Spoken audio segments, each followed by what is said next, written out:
That's what. Yeah.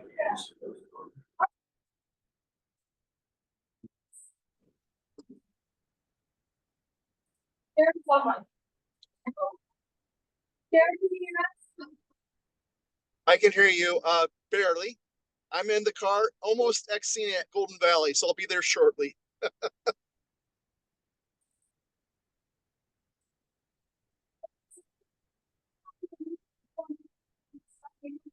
Now today, for those who haven't participated in our NAB, if you wish to give public comment on a certain item or general public comment, I ask that you fill out a form. They're at the front and there's someone here in this little corner. This is a new location, so we do have 2 balconies right here, and there's one across the hallway as well. What we're gonna do, we're gonna go through each item. As we go through each item, the board is going to have their moment to speak. They'll get 2 rounds, and then after that, we'll open it to the public. We do have a full agenda today, so I'm going to try and keep us on track. Additionally, public comment will be limited to 3 minutes. So that's per item, general opening public comment. Will be public comment. And when you do put the speak, I ask you to speak. And I'm going to ask you guys come up here. I have a microphone, so participants in here can hear as well as the people. Perfect. And if you have any questions, feel free to come ask. I'll do my best. And I think we're good. I'm gonna assist.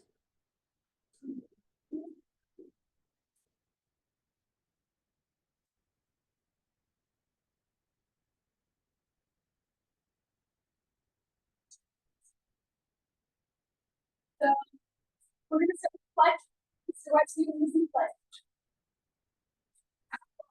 Pledge allegiance to the flag of the United States of America and to the republic for which it stands, one nation, under God, indivisible, with liberty and justice for all.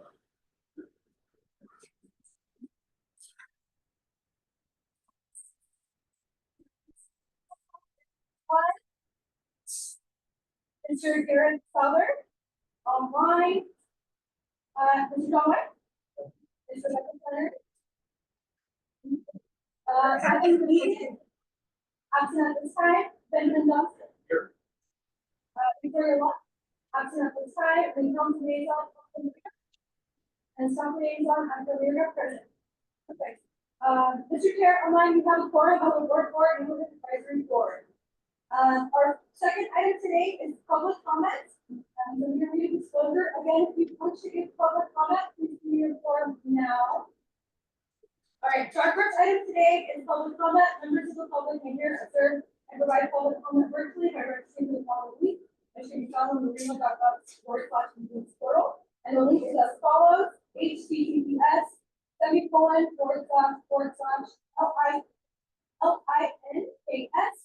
period RENO period /3CK capital G 4W. It should be noted for those in attendance that comments are to be addressed to the board as a whole. Comments heard under this item will be limited to 3 minutes per person to be entertained tonight and voted on and off the agenda. The board may not take action on any matter not within the item on today's agenda. When you are called on to public comment, please state your name for the record. And begin speaking. The timer will begin when you say your name and you will be recorded 3 minutes. If you are an attendee in Zoom and would like to make public comment, please raise your hand at this time. All right, anyone in person?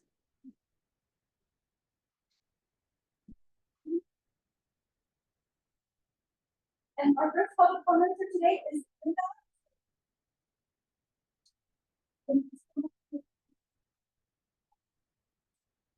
Sorry, no, I don't have a microphone. No, I'm not a public speaker as of yet, but I have been to a couple of meetings. I do have a comment about infrastructure. Still, we do not have enough access out of our area at all. And I'm always worried about fire. I am worried about the charter school that's going in. And the exit on Golden Valley, whether or not it will be open or closed, depends. And widening for traffic, due to now that I know that there's lithium factory that will be built out near the freeway, or out near the airport, excuse me.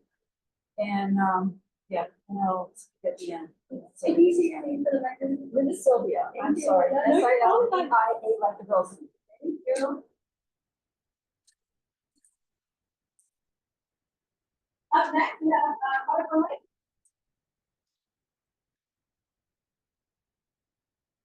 Yes, thank you. My name is Cotter Conway, and as excited as you might be to see me, I'm very excited. We're 2 weeks away from the end of this election cycle. I'm running for Reno Justice of the Peace, Department 1. Most of the board here see me, I think, 3 or 4 times, so they're probably pretty excited. It's the last time they'll see me. But I'm running on an experienced platform. I have quite a bit of experience. I have 32 years of courtroom experience. I've got 8 years on the bench in the local pro tem. In fact, I work today as a pro tem in Sparks, in this court, one of the 4 courts here in the court.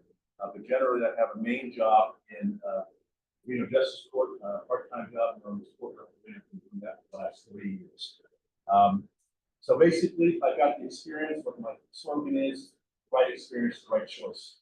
And so I hope that you would support me. I've got plenty of entries into Facebook, so you go there and all the stories, all the things I've been doing. I'm volunteering around town and going to events. So I really hope for your support in this coming election. Obviously, as most of us should know, 19th starts the early voting. Also, right now, you can be mail-in voting. That's been the ballots off the last week. And then November 5th is election. So please tell everyone to be an informed voter. And we have an important election. It's not just me, but other people running in different positions. And we need to be informed about what we're doing when we make those decisions. So please be informed. Look at what I have to offer. I am the best candidate for the position. And going forward, we need leadership in the justice workers. In fact, we are for justice hiring in the next couple of years. So having someone with my experience in there is critical. Having support and serve this community in the right way. Thank you for your time, and look at that. All right. Anyone else in the public? Anyone on Zoom? If so, I ask that you use the raise hand feature at the bottom of your screen. Okay. Seeing none, Mr. Chair. Looking for, you want to agenda item E3, approve the agenda for October 17th, Thursday. Motion. Ben Rosen. All in favor? Aye.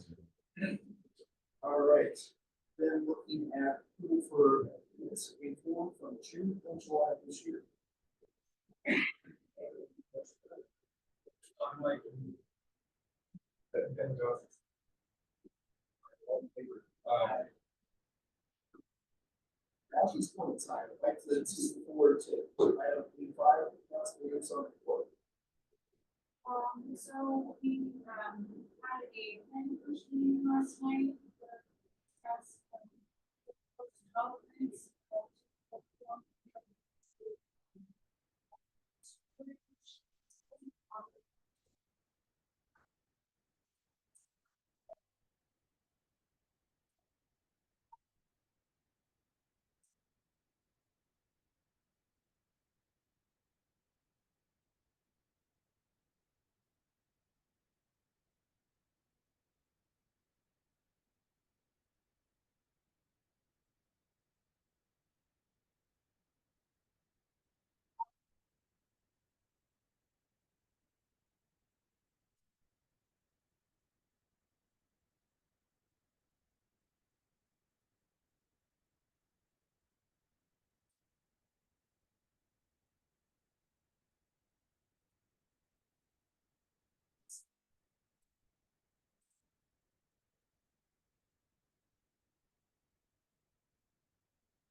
what you said, we start with this.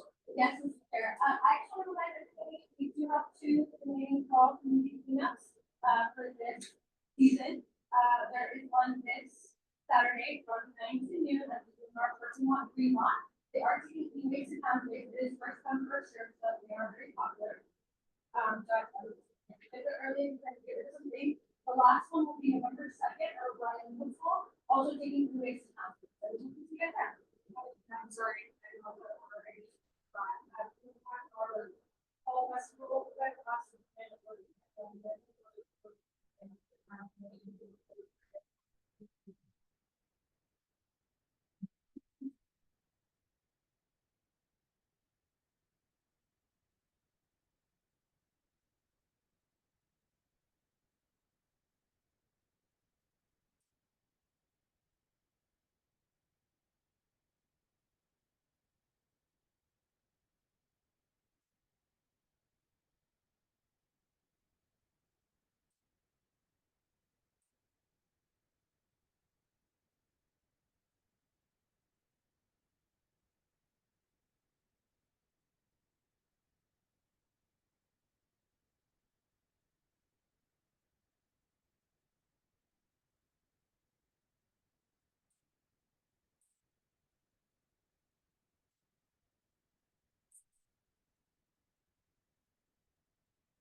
This item to be one, presentation and update on title 18 zoning. Right. I need to get a microphone. We'll do a little. Hello, here's a pointer. Hot mic. Okay. And is this my, are you doing the slide? I can do this. Okay. Great. So good evening. My name is Angela Foos. I am the Assistant Director with Development Services for the City of Reno. Basically, I work in the Planning and Zoning Department. For the last 2 years now, we have been working on a big project. This is related to our Title 18 zoning code. I did bring a copy so you could see how thick this book is. We adopted a new code back in 2021. That was about 3 years ago. And anytime you adopt and make some major changes to a technical document, you know you're going to have to do some updates. So we've been keeping a list of things that maybe don't make sense. Maybe there's a conflict, errors that we found with grammar or just numbers.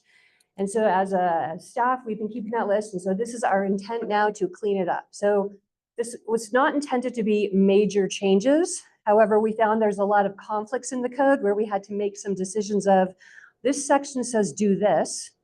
This section says something completely opposite. So there's a lot of us trying to clean that kind of stuff up. So we started this process, like I said, about 2 years ago. We went to the NAB, it would have been 2 summers ago, about 1.5 years ago, gave you guys an update. We have added all of the NAB members to our stakeholder email list. So hopefully you've been getting those updates. I'm sure you've all read the red line document, all 700 pages, and you're here with a lot of questions. So Abby, if you want to move on to the next slide. Great. So we get a lot of questions of, well, how are you making decisions on what changes are being made? And so we tried to kind of narrow it down to these categories. Again, the grammatical errors, things that we just misspelled, references to the wrong numbers, that's an easy one. The cleanup of consistencies. Again, if we have 2 different sections of code that conflict with each other, that needs to be cleaned up. We call that inconsistencies. We have a lot of areas in our zoning code that maybe don't make sense. And so if I ask our planning staff, hey, how would you interpret this? And they give me multiple answers, that tells me there's something wrong and we need to fix that as well. So anywhere where our staff doesn't understand it, if we don't understand it ourselves, we need to clean that up. We also look at things related to neighborhood protection. For a long time, the city's been pushing infill, right? We don't want to see more sprawl, we want to see more infill. So as we're seeing more infill, which is great, we're also seeing some concerns with protection of neighborhoods. You know, if you live in a neighborhood with a lot of single family, maybe it's 1- and 2-story buildings, and a new multifamily project or apartment project comes in next to you, we start to see a lot of conflict. So we want to make sure that we have the code set up, that we can have apartments next to single family in a way that doesn't negatively impact that neighborhood. So we really kind of tried to tighten up some of those areas. And then anything that came out of the legislative session, every 2 years, our legislature meets and they make a lot of changes. So then we have to update our zoning codes. We've also addressed that. All right, I think we're ready, Abby. So we've also had a lot of questions of, well, what's not in the zoning code cleanup? Again, this is intended to be more of a cleanup. Separate from that, we have a number of really big initiatives that council has asked us to work on. One of them is accessory dwelling units. We call them ADUs, the granny flats or the grandmother's or mother-in-law quarters. So that is not part of this. We're doing a completely separate process to look at whether or not we want to allow ADUs. Short-term rentals. We don't currently regulate Airbnbs. So you can do them anywhere in the city and we do not regulate them. I'm not sure if this is something we want to do or not, but at some point in the future, we're going to ask the question, should we be regulating short-term rentals? Noise ordinance changes. We've had a lot of public comments from the downtown residents with concerns about noise. You know, for many years, our downtown has been this very loud bars, restaurants, 24-hour entertainment district. And really over the last probably 5 years, we've seen a handful of new residential developments come in. So we have a lot of conflict. If you live downtown, there's also a bar next door to you that's probably going till midnight, 1 o'clock, 2 o'clock, 3 o'clock in the morning. So that's created some impacts.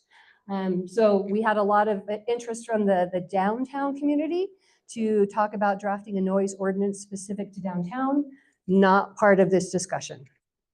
Tree protection, this is something Councilwoman Dewar has been pushing for probably 8 years now. We are not addressing that as part of the code cleanup. We initially had put some language in there to talk about tree protection. We decided that was a hot topic. We really need to take that out and have that as a separate discussion. So not going to touch any tree protection standards. Updates to our sign code. That is something we went to Planning Commission last night to get their feedback. It's a whole section on signs. And so there's a lot in there, a lot of detail. We actually hired a consultant, someone who has both a legal background and a land use background to help us with that. And then telecommunications, that has relations in relation to cell towers. So again, separate, very technical document. We hired a consultant to help us regulate those. All right, so where have we been? Like I said, we went to the NABs back in 2023, just gave you an update. Since then, we've had a ton of meetings. We formed a technical advisory committee. This was about 30 individuals that use our zoning code on a regular basis. It was architects, engineers, landscape architects, planners. If you've never opened the zoning code, you're probably not a technical expert. But if you use it, you know what works and what doesn't work. So we put those individuals that actually use it on the technical advisory committee. Separate from that, though, we held a ton of stakeholder meetings. This was last year, the last fall timeframe. So we held some in person, a lot virtually. This was between October and January of last year. Surprisingly, we didn't have a whole lot of input. Not a lot of people attended. But I think the challenge with the zoning code is it's typically a technical document that nobody ever thinks to open. I think when you have concerns about what your neighbor's doing, you may go to the zoning code and say, well, is that allowed? How come they're building 2 feet from my house? Should that be allowed? But otherwise, you probably don't open the zoning code on a regular basis. We held 3 meetings with the Planning Commission. This was last February, March timeframe, just to get feedback. Met with City Council to get feedback. So in the very near future, we're going to be going back to Planning Commission, back to City Council with our final version. Again, a very big project, long process, a lot of feedback, a lot of changes. Okay. So high level, I just wanted to touch base on some of the key things that you might be interested, just as a resident of Ward 4. One was our use table. So within our zoning code, we have probably about 10 pages that look like this. On this top row is every different zoning district that we have. These are all the residential.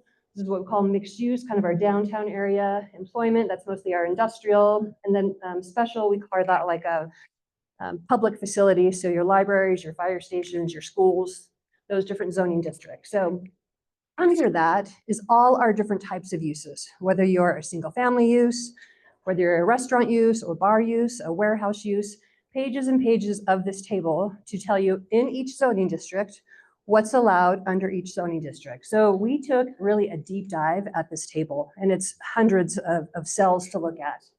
And we said, what makes sense? Should we require some conditional use permits in areas that right now are permitted by right?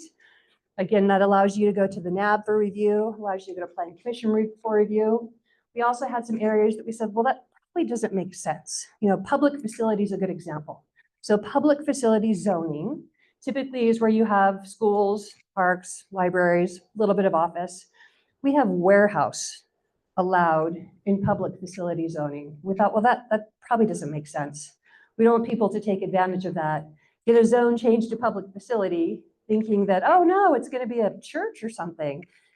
And then they come in with the warehouse. So we said, that doesn't make sense. Let's no longer allow warehouses in public facility zoning, okay? Also within the code is we have development standards. So this is basically all of those different zoning districts that we talked about. That was that row on top. Each of those has their own set of regulations. So if you're a single family zoning district, you have your own rules on how tall your building can be, what your setbacks are, meaning how far your building has to be from the property line, all kinds of regulations. So we went back and we looked at all of those. And we said, does it make sense? One of the themes that we found throughout was we regulate the number of stories. And you think, well, why wouldn't you regulate number of stories? I don't want 4 stories next to me in my residential neighborhood. We also regulate building height. And so those two tend to conflict, right? If you're building height, the maximum height you can do is 35 feet. And the maximum stories you can do is 2 feet or 2 stories or 3 stories. The key thing that you should be worried about is height, right? I don't care how many stories are in there, it's how tall your building is. So we said, well, that doesn't make sense. Let's remove number of stories. We don't care anymore about that. What we care about is how tall your building is. So again, just to clean it up, make it more understandable, easier to administer. Again, setbacks, we looked at all our different regulations and we said, what are your building setbacks? How far does your neighbor have to be from the property line? Or what if they have a shed? How far does the shed have to be from the property line? Looked at it, cleaned it up, tried to do what makes the most sense. Go ahead. Protection of neighborhoods. So this is that kind of key thing that we said, this has been an issue since our zoning code was adopted 3 years ago. What can we do to better protect our residential neighborhoods? So for one, we looked at all the different types of uses that we're starting to see more of in next door to residential neighborhoods. One of the big ones that you guys see a lot of is warehousing. Here in the North Valleys, we have a ton of warehousing, oftentimes next door to residential neighborhoods. So we said, well, what are the biggest impacts? Probably where those dock doors are is a big impact, because when you have trucks operating 24 hours a day, you guys then get impacted with the noise, the bright lights, the emissions. So we put in additional regulations for any building that has loading docks. We have screening requirements. We also have requirements that we want to see loading docks facing inward, not outward if you're next to residential. We also have requirements, put it towards the road, not residential. And again, from a screening perspective, we talked about putting in 10-foot tall walls. We don't want you to just put in a 6-foot tall metal fence or a chain link fence that does nothing for screening. So we put in a bunch of additional standards that no matter what type of use you're doing, if you have loading dock doors, now you have these additional requirements. That's a plus. Car wash is something you probably don't think much about. We have a lot of car washes in our neighborhood commercial kind of areas. A lot of them operate 24 hours a day. You think, great, I like to wash my car at midnight. Who doesn't? But if you live next door to a car wash, it's loud, right? It's obnoxious at midnight when somebody's vacuuming and you have to hear it. So we looked at car wash as a use and said, again, same thing for loading docks. Let's screen it. Let's look at anytime you're next to residential, you can't have anything loud. So those are the kind of protections we put in specific to kind of those less desirable type uses that maybe impact residential.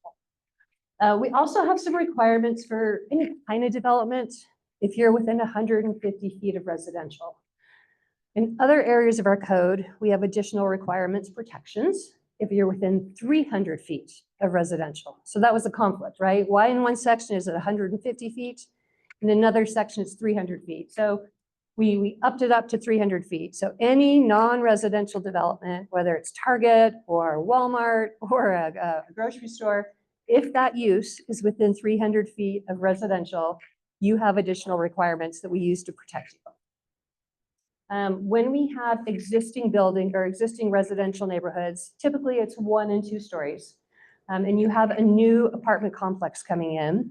We thought, well, how can we better protect? If that new apartment complex is 3 stories or 4 stories, so we added some requirements. Any new building coming in next door to residential, if you're taller than 2 stories, we make you push back the 3rd and 4th story. So again, if you are living in a single family home and you look up and there's a 3-story or 4-story building right next to you, now that 3rd and 4th story is going to be pushed back. So it's no longer 10 feet away from you, it's pushed back. Okay. Industrial. The biggest industrial we see out here is typically warehousing and that indoor manufacturing. So right now, you can do those uses by right, meaning they don't have to go through any public review process. So we looked at that and we said, well, maybe we should have some additional public review so the neighbors could weigh in. So we added some additional minor site plan review or site plan review type requirements. Again, just another level of eyes to kind of look at it and make sure it's designed correctly. Data centers. So we have a ton of interest in data centers. We don't actually allow data centers anywhere. It's not a use that we've really had to deal with. A lot of times, you know, when you're putting a zoning code together, you look at what uses are popular. Data center is just a new thing. We just haven't had interest until more recently. So we added that as a use. Because data centers will have an impact. We get a lot of complaints from people outside of Reno that say, you know, data centers could be noisy. There's humming, there's a lot of cooling with the air conditioning because there's equipment inside that they have just different needs than a warehouse. So we said all data centers have to go through a conditional use permit so we can look at them on a case-by-case basis. Because we don't know the impacts yet, because we don't have any. I don't want to just throw them in as permitted without really understanding, well, there could be some negative impacts. So let's look at them on case by case. And again, we talked about some of the screening requirements, all of that then again is new to industrial development. Okay, related to screening. So this is citywide, anywhere in our city. We have this lovely table here that talks about screening. Right now, our table is based on zoning. We're proposing to say, I don't necessarily care what your zoning is, I care what your use is. So for instance, if we have a new, let's call it Target or Walmart coming in, and it's next to multifamily, this then talks about what kind of screening do you have? So industrial next to industrial, we probably don't need a whole lot of screening, right? Those are 2 uses that are more compatible. But any other type of use, single family, multifamily, next to commercial, next to industrial, we definitely need to beef up the screening requirements. So modified our table. We really looked at what are the impacts and how do we make sure that specifically single family and multifamily have better protections. Fencing. You'd think fencing would be very simple. One of the challenges with our current zoning code, there's probably 5 different sections in the zoning code dealing with fencing. So if you're trying to figure out, well, how tall can I go?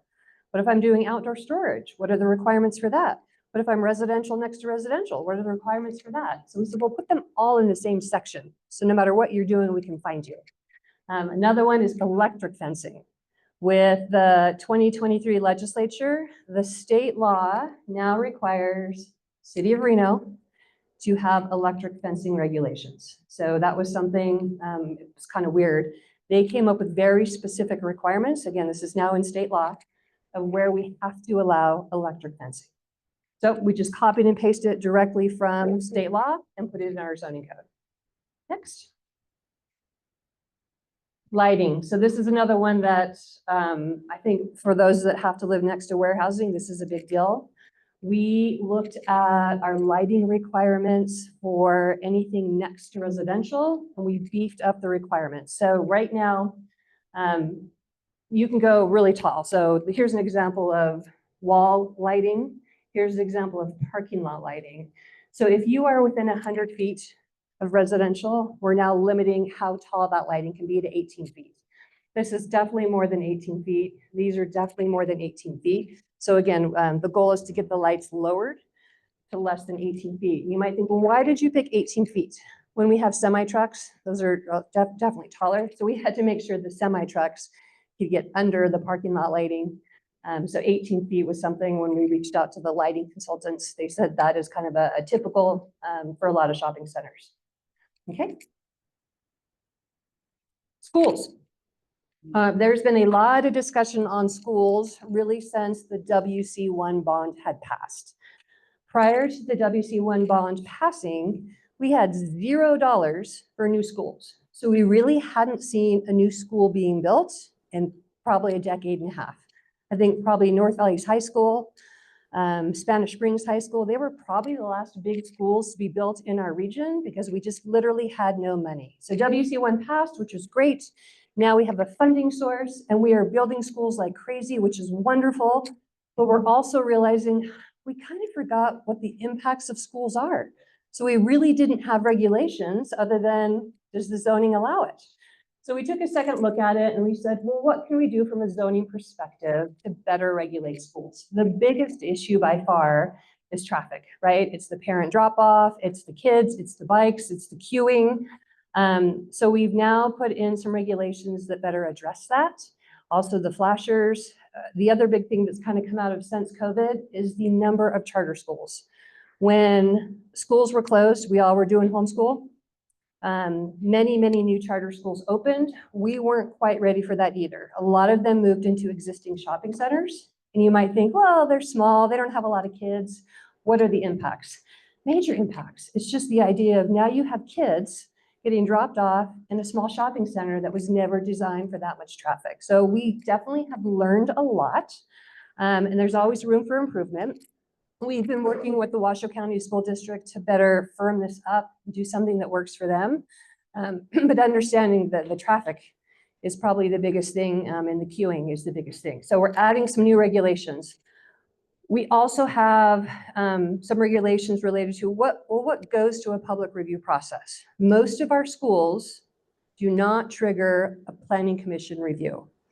So we've now added a requirement for any school with more than 400 students. So this is elementary, middle school, high school, charter school, public school. If there's more than 400 students, you would now go through a conditional use permit. So they would come to the NAB and they would go to the planning commission again, so the neighbors can review and provide comments. This is a pretty basic one. Rules and definitions. We had just a lot of areas that we needed to clean up. More definitions, more rules, nothing major here. Next one. So big picture, again, it's a big document. I think we're up to like 500 different changes in the document. Hopefully they're going to be good changes. For the next step in the process, we're trying to get to all the NABs this month. Then we're going to go back to Planning Commission and back to City Council. We will be updating this document and putting it on our website with all the red line changes. And we will be sending out an email so that if any of you are interested in the details, you'll have the opportunity to go on and look. And then again, you can always reach out to staff and say, I don't understand this. Why are you doing this? Or I would like this changed as well. Have you thought about this? So definitely, it's not fun. It's not easy to read it. But if you have specific questions or want to say, my neighbor's doing this, how will the changes impact that? We are happy to sit down with you and kind of walk through anything. Okay. High level, any questions on anything? Thank you for your presentation. My name is Jared South. I'm the chair. I have a brief question for those that are, I guess, these changes, people that are now applying, do they get grandfathered into the old rules, or something's already been implemented, said, hey, you need to make this change based on what's happening in the near future? Yeah, so and we change our zoning code typically once or twice a year. We have some change, we call it a text amendment. So you basically have 1 year to use the old code before you're required to use the new code. Some people immediately say, oh, I've been waiting, I want to use the new code right away. So they're happy to use the new one. Others are maybe halfway through their review process or their building permit process, and they want to use the old code standards. So you have 1 year and you can choose whichever one you want. Anyone else? Ben Johnson, for the record. So I don't, maybe you already answered it in this way. If let's say a warehouse and the new code is the lighting has to be under the 18 feet, like you were saying. but the warehouse has been around for 10 years and it has 25-foot tall lighting. Does that mean that they have a year to fix that? Or is it their grandfathered in because they've been there? They are grandfathered in. So our codes change, whether it's our building codes, our zoning codes, they change, every couple of years we do a big update. So if you have something that's been approved, you are grandfathered in. Second Flannery for the record, as far as the warehouse, the walls, is that grandfathered in also, or do they need to go and adjust that? And then also the second part, how much is, I know we have traffic studies, but they don't seem very accurate for our traffic out here. How does the traffic that these warehouses are now creating, how does that get impacted in this? Yep, so first on the walls, any warehouse that's already there, we don't come in and require new changes when we change the code. They already got approved, they can stay as is. Traffic continues to be a problem. It's North Alleys, it's Spanish Springs, it's South Meadows, citywide. I mean, we see it everywhere. I think the challenge for you guys is you guys are also dealing with a ton of road construction. We've got RTC and NDOT here tonight to give you some updates on that, so that'll be good. But we do require traffic studies, and there's kind of triggers. You have to have so much traffic in order to trigger a traffic study. And it has to be done by a traffic engineer. So we have a team of engineers as well on staff that will review it and say, this doesn't make sense, this is inaccurate. I think what people don't see behind the scenes, when a project gets submitted for review, we spend 3 months minimum going through and asking questions, really overanalyzing it, saying this doesn't make sense, go back and make changes. So we do that before it even goes to Planning Commission. Most people think, oh, the city just takes it and accepts it as is. But we have a very good team of traffic engineers and civil engineers, and their job is to really question development. So I know it doesn't always seem like we're doing our job. Development's allowed, and that's the challenge is how do we make sure that they've mitigated their impacts? But it's going to take a while. I think until you guys are done with all of this construction, it's going to feel like, what are we doing? But once we can get over that hump and we can widen some of these roads, I think your lives will be much, much better. Question for this presentation? Yes. Did you need the mic for the record? Yeah.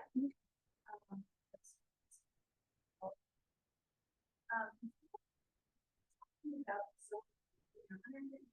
single-family residents and protecting the neighborhood. There is a approval on a school near my house that was originally zoned for a GASF3. And as of the time of approval, it was not rezoned into that. But you're talking 150 feet. They're also talking about the height of being 35 feet. And they're going to have an elementary, junior high, and high school, and a gymnasium. And the gymnasium, I'm sure, is going to be like 35 feet. So how far away from the housing is that supposed to be 150 feet as well? Because it is not. Are we talking about Matter Academy? Yeah, so Matter Academy is unique. Part of that site is a commercial zoning, part of that site is a single family zoning. Because they're next door to an existing elementary school, but they're a street apart from single family zoning, across from single family zoning. So in that respect, they wouldn't be considered right next door to single family. So they don't have the same step back requirements. They are within 150 feet, which triggered that they had to do additional things. They went through a minor conditional use permit. Again, from a lighting perspective, I will say on that school, we spent about 7 months working with them and completely redesigning that entire project. One of the biggest concerns we had was the street to the north. When they first came in, they had access from their school on the street to the north, which is right next to the residential development. And we said, no, you have to put the access on the west side, where it's more of a commercial North Hills. And so again, they went back and they redesigned it. We also said, we don't want kids being dropped off on the north side. We want all the kids to be dropped off on the school. So they had to put in this huge, we call it a queuing line. So all the kids have room to get dropped off and picked up without people parking on that residential side. We also put in requirements that they have to actually make sure that the parents are following that drop off and pick up. And again, schools are very, very tough. I do feel like because we spent 7 months telling them, nope, go back and do it again. Nope, still not working. Side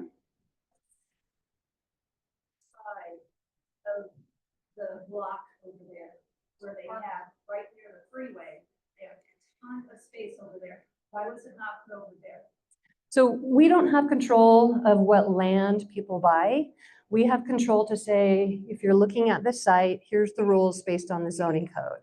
So Matter Academy chose to buy that site, and they came to us and said, here's my application.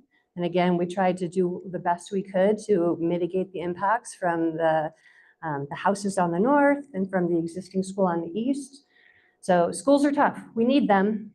We would prefer to have them in areas where, we can mitigate the traffic. So we did our best as staff, but they also legally have rights to do things. And that is when you own property, there's things that you're allowed to do. I would like to give a reminder to the public and the board that we want to address and have questions specific to the item today, which is Title 18 zoning code cleanup. If you have specific questions about previous projects or anything like that, I ask that you do this separately from the item, and I can take your information and get you in contact with Angela and the development service. So, I have questions regarding the item. Thank you. Okay, so. Can you state your name for the record? Sorry, Steve, correct. Thank you, Steve. You mentioned that people are grandfathered in on like the warehouses and such. How does that work if there's a transfer of ownership? So, does this get sold by a new person? Do they then inherit that grandfather in? They do. Okay. Yep, So if it went through a building, building correct. a change use of, not change use of, but it's like having warehouse that then turned into the data center. Mhm. Would that initiate?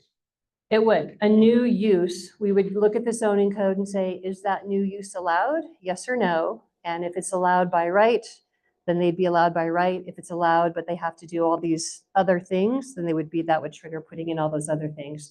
And think of it like your house. Your house could have been built 50 years ago. Our building code has drastically changed from when it was built to the rules in place now. We don't go back to anybody and say, no, you need to modify your insulation, you need to modify your windows. We don't do that. And it goes for all buildings. So while I think some people like it, other people don't, that's just the reality. Okay, so Ben, who does that? Can you say your name for the record? For your turn. Sorry. If you guys don't regulate who and who does, So if what, someone makes you upgrade to buy a house and Well, change codes. the city does not go make you do anything. If there's a life safety issue, we make you fix that. When we're going out dealing with complaints, if you complain about your neighbor and say they built an addition, I don't think they have a building permit, we would then send somebody out to see, did they build something? Do they have a building permit? If they don't, then they have to submit a building permit.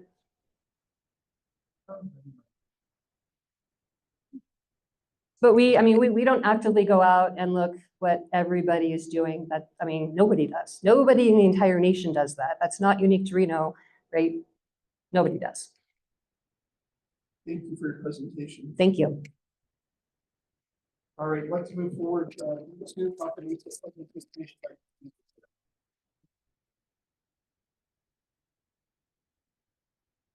Like, and I just kind of.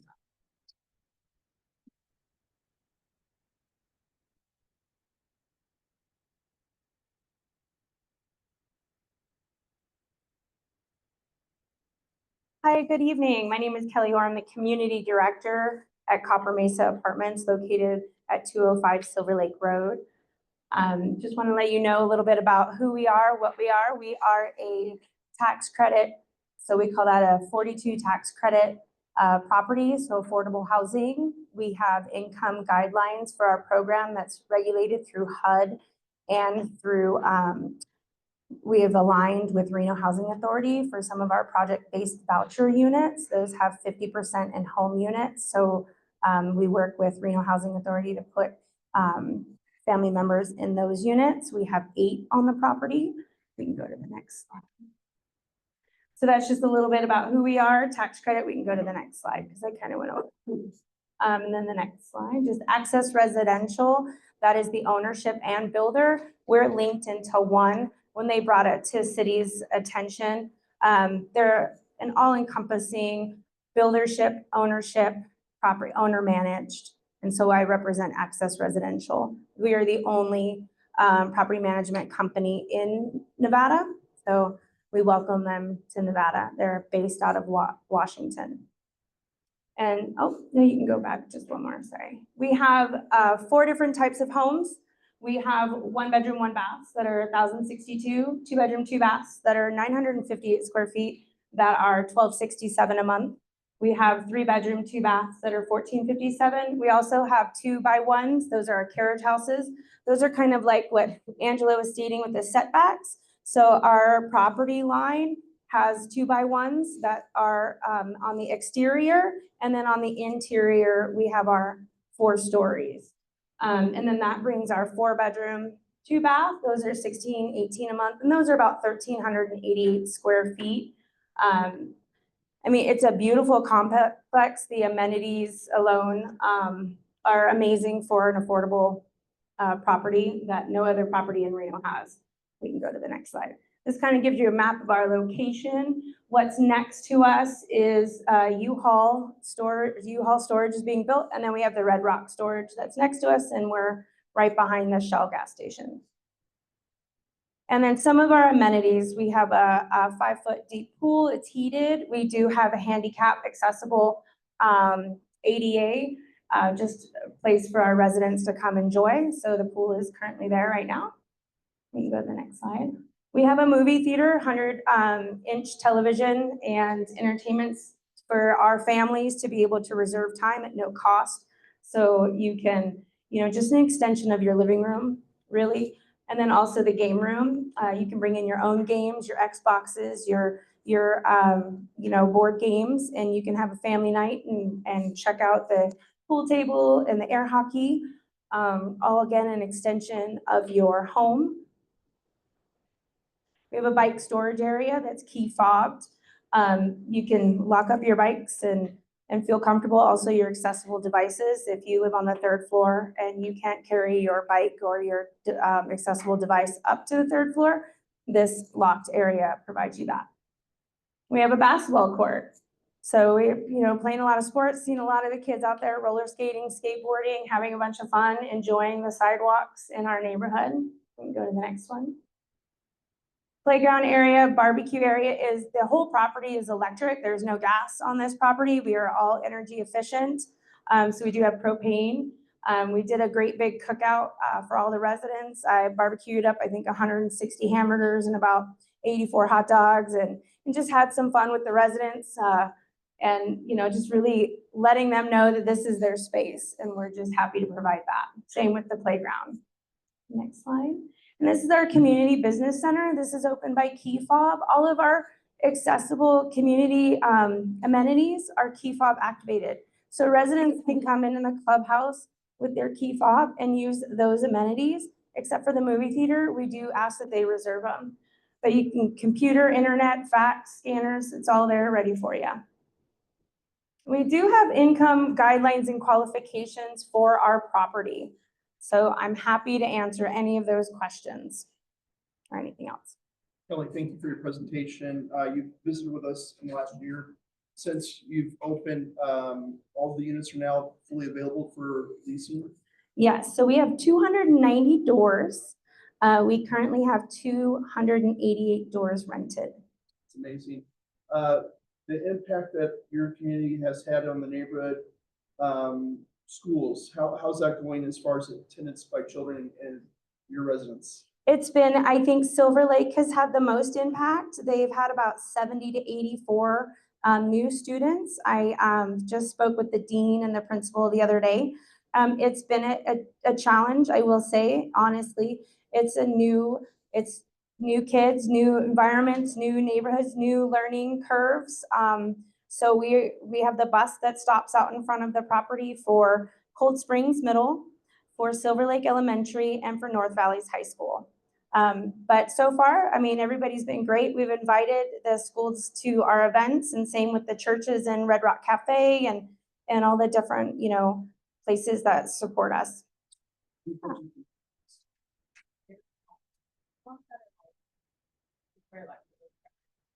Are those the homes that are like over the garage units? Yes, so we do have about 82 garages. And those are the carriage houses, the 2x1s, those are above the garages. So you don't have anybody below you or above you. You do have like that adjoining, it's a duplex. So yeah, those are really nice. Yeah, I think it also added some door space for the ownership to be able to add some more units. 2-bedroom, 2 baths are our most popular units. So we did the 2x1s. What's really nice about the 2x1s, I encourage everybody to go on apartments.com and take a look. We just had the photos done. The 2x1s have a laundry room with a door, where the 2x2s have a pull out. So. Any further questions? Yeah, Rebecca? That field behind you guys, or are you planning to build more units, or is that? No, that is not our field. We hope that it stays. What did happen during construction, during the phases of getting approved, I'm sure you know much more about, besides from all of us being locals and driving through that and what it used to be, water used to run through the property. Now it is mitigated behind it and alongside of it by Red Rock, and then in the front are those overflow pits that if you drive by late at night, some of the sprinklers may or may not travel with the wind onto the street. It's been fun watching and letting the landscapers know. But that's where the water was rerouted, is behind the property. So no plans to grow. Rebecca, I've seen that permitted for addition of the storage units. They're gonna move in. Yes, this Red Rock Storage is building smaller units right there in the vacant lot. Any other questions from the board? Any questions? Oh, this is Yeah. apologize. Yeah. Director, I just wanted to say I invited Kelly on this property. I took a tour with her a couple weeks ago Mhm. now. And it's a great facility, and I just wanted to make sure that everybody hears about it. It's a really great complex, a lot of variety in types of room spaces for people, for families and single people, and great pool, great indoor spaces for kids, and and just really wanted to make sure everybody knows about this space and know how hard it is for housing right now. It's warehouse jobs out there that should be more friendly. So I just want to make sure everybody in the area knows about places like this.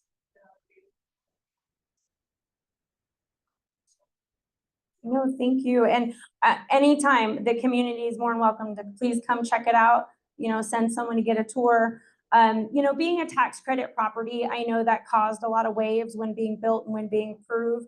The one thing I love about working in affordable housing is really giving back to the community at a different capacity. You know, I'm serving my veterans, I'm serving my seniors, I'm serving my single families, my, you know, just a mix of our city. And I really enjoy that. So what I do with my community, just a little insight on Fridays, I really like to see where the kids are doing and how the kids are enjoying our North Valleys. And we do Popsicle Fridays.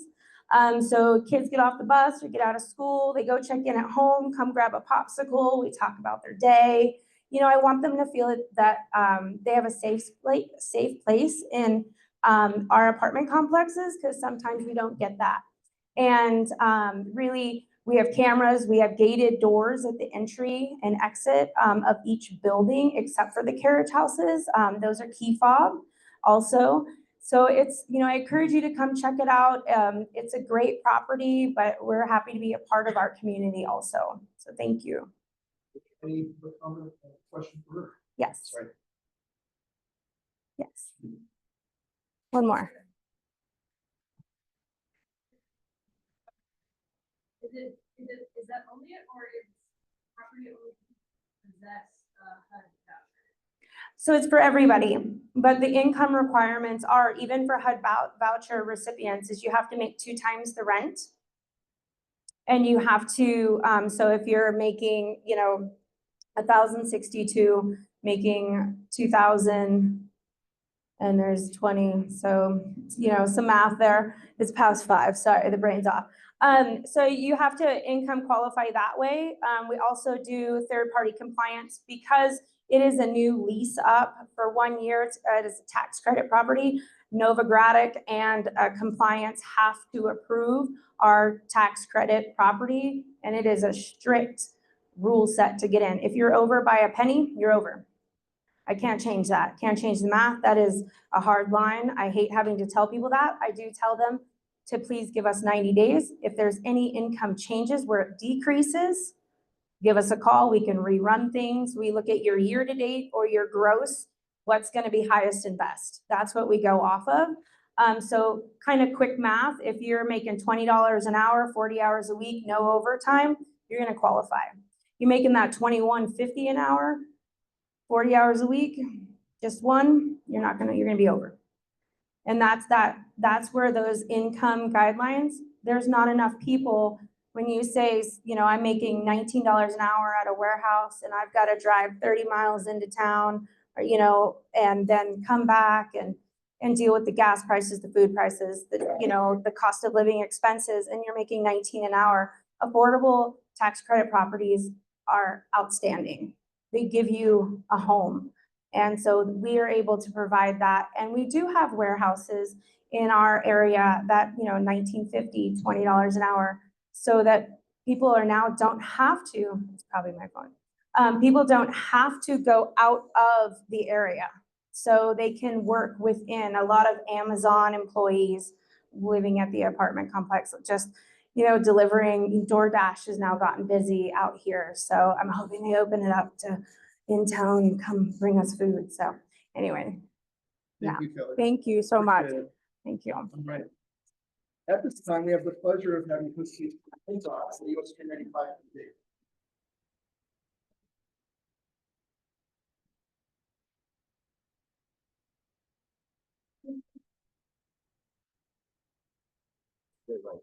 Phone and microphone, okay. All right.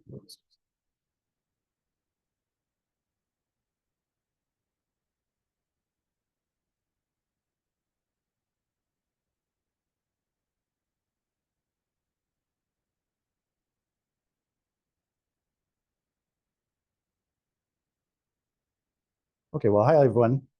Councilmember Ebert. Oh, gotta turn it off. I can hear myself. Hi, everyone. Councilmember Ebert, Chair, members of the NAB Board. My name is Bob Roman, and I'm with NDOT. And I'm here to talk about, I think, a project you guys may have noticed out there, our North Valley projects. So this is the update. I'll give you, it won't be too long. We can go into details for hours on it, but I'll give you the basics of it, and then we'll open it up to questions. Okay, next slide. Okay, so when we talk about the North Valleys project, we're actually talking about multiple projects over the next few years. The first one, oops, that's all right. The first one is the current phase 1B that we've done. You may have noticed a couple of years ago, we actually replaced the Parr Bridge structure. That was actually, we moved it ahead because of the condition of the bridge, and that was actually became our first phase 1A. So if you say, well, why is the first phase 1B? That explains it. But that's the current construction that's going on that you're dealing with now. I'll go into a little bit more details on that, but primarily I want to cover what is this North Valleys. So the second part, this actually isn't part of the North Valleys, but it's coming to a highway near you. This is our rehabilitation project, basically after Stead out to Cold Springs. We're going to do a rehab on that. It started as just a surface pavement that we were going to do. You go out there, you start looking at things. Some of our culverts were old, some of the drainage wasn't working. Water, ice, not a good combination. We're trying to get it off the road. So we're actually going to do some more improvements there. There'll be some barrier rail that's put in where guardrail typically gets wiped out by the plows. So we can actually make it maybe lower on maintenance, but also certainly safer. So that's the goal on that.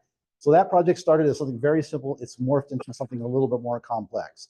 And so that will be coming construction next year. We actually are going to complete the plans here in the next month or two, and it should go to bid early next year. The next phase that you'll see soon after that is what we're calling our phase 2 project. Now, this initially started with just the widening basically from Golden out to Stead. The completion of what you see out there to basically widen out to Stead. So we put that together and we were going through the process, and then you do a thing when you start looking at how much the costs are, you start going, where are we gonna get the money for this? Well, what worked out for us is our partner RTC came up to us and said, hey, we think if we combine a project we're looking at doing, we have a really good chance of getting a large federal grant. And this is a multi-purpose trail they were putting on they wanted to put on North Virginia. So we put it together, we put an application in, and lo and behold, we got the grant. So we actually received $89 million, which will help with our widening, but also will pay for the multi-use trail that they plan to do on North Virginia. My understanding is that this trail will actually be a portion of the trail that will actually eventually go all the way from Stead all the way into downtown Reno. So it's a phase that will get us further along, give you an option to not take the car, go out, walk, take the bike, but it promotes other forms of transportation. That was really the piece that got us the grant. Grants like that typically look at alternate forms, and this is a way we can get people out of cars into something else and actually create a recreational benefit too. Okay, so that's our North Valleys project. Next slide, I'll start going into details on the individual projects. Okay, so this is the phase 1B, started in November of 23, and I'm guessing everybody up here has noticed it pretty much every single day since then. So I always say this, construction, especially when you're behind, you always want to say it's two steps ahead. It's hard when you're 40 steps behind. You've got to catch up. And so we had to start this project, and part of construction is to take something out to get something better and get it built. We're in the process right now where some things have come out. Now we'll move to the process where we're actually starting to build things. The other thing people talk about construction is they say, it's a mess out there. I don't see anything. How is this ever going to be a road? Keep in mind, I remember the first time I ever saw them working on the spaghetti bowl before they threw me on the project. You had the one structure there that actually became a bridge for the braided ramp out there. I go, what is that big giant thing? A car wash someone's building? But it looks strange. It looks weird. So that's kind of where we're at now. A lot of cones, a lot of congestion, a lot of signs telling you different things changing all the time. So that's where we're at now. But so construction here at some point in 2025, towards the end, early 26, it'll be done. So the main things that we're doing, the current items of work. Panther Avenue is closed. You ask why that's going to be closed? We're actually doing what's called a braided ramp out there. The braided ramp in this case is the traffic where it comes on to Panther, then it comes off immediately, goes to Golden. That creates a conflict point and creates a congestion for traffic. You can add more lanes to fix that, or you can create things that make it more efficient. This is something we're doing to make it more efficient. So in the future, the Golden off ramp from the northbound section will come off the freeway before the traffic from Panther comes back on. So you'll have that, they'll be separated by grades, and so that'll make it more efficient and keeps mainline running. That's the goal of the widening that we're doing. That's the goal of the project. How do we get the traffic moving on the freeway to, I think I said last time I was here a couple months, how do we make the freeway the more preferred option instead of having to go to side streets because you know it's going to be blocked? That's the goal we're working towards. It's going to take some time to get there. Other things you probably noticed, we're doing paving. I'll skip over that one and get back to it, the signal coordination and barrier rail and wall. Those are basic things that you always see with freeway construction. Noticed it in downtown Reno when we did Spaghetti Bowl. Now we're doing it up here. Okay, signal coordination and detours. Anybody been on Golden lately? Does this look familiar? Okay, so one thing that wasn't part of our project initially was we were just going to do the construction, shut down Panther, and the feedback we got is everything's going to blow up. And we started focusing on the areas that were going to become critical. People started talking about Golden. They said at times on Golden, you'll have traffic sit there, try to go, and they will just keep turning, or they will traffic will keep going there, especially in the mornings. I guess the traffic's trying to get in the southbound direction. That was a congestion point. Also, the traffic in the northbound section, it created a congestion point too.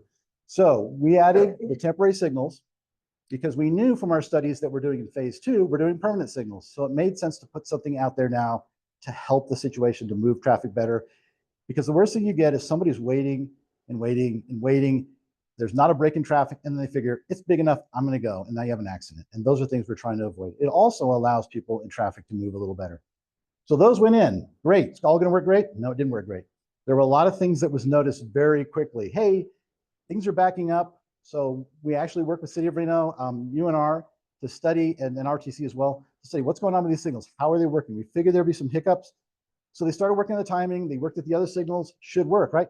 Still wasn't working.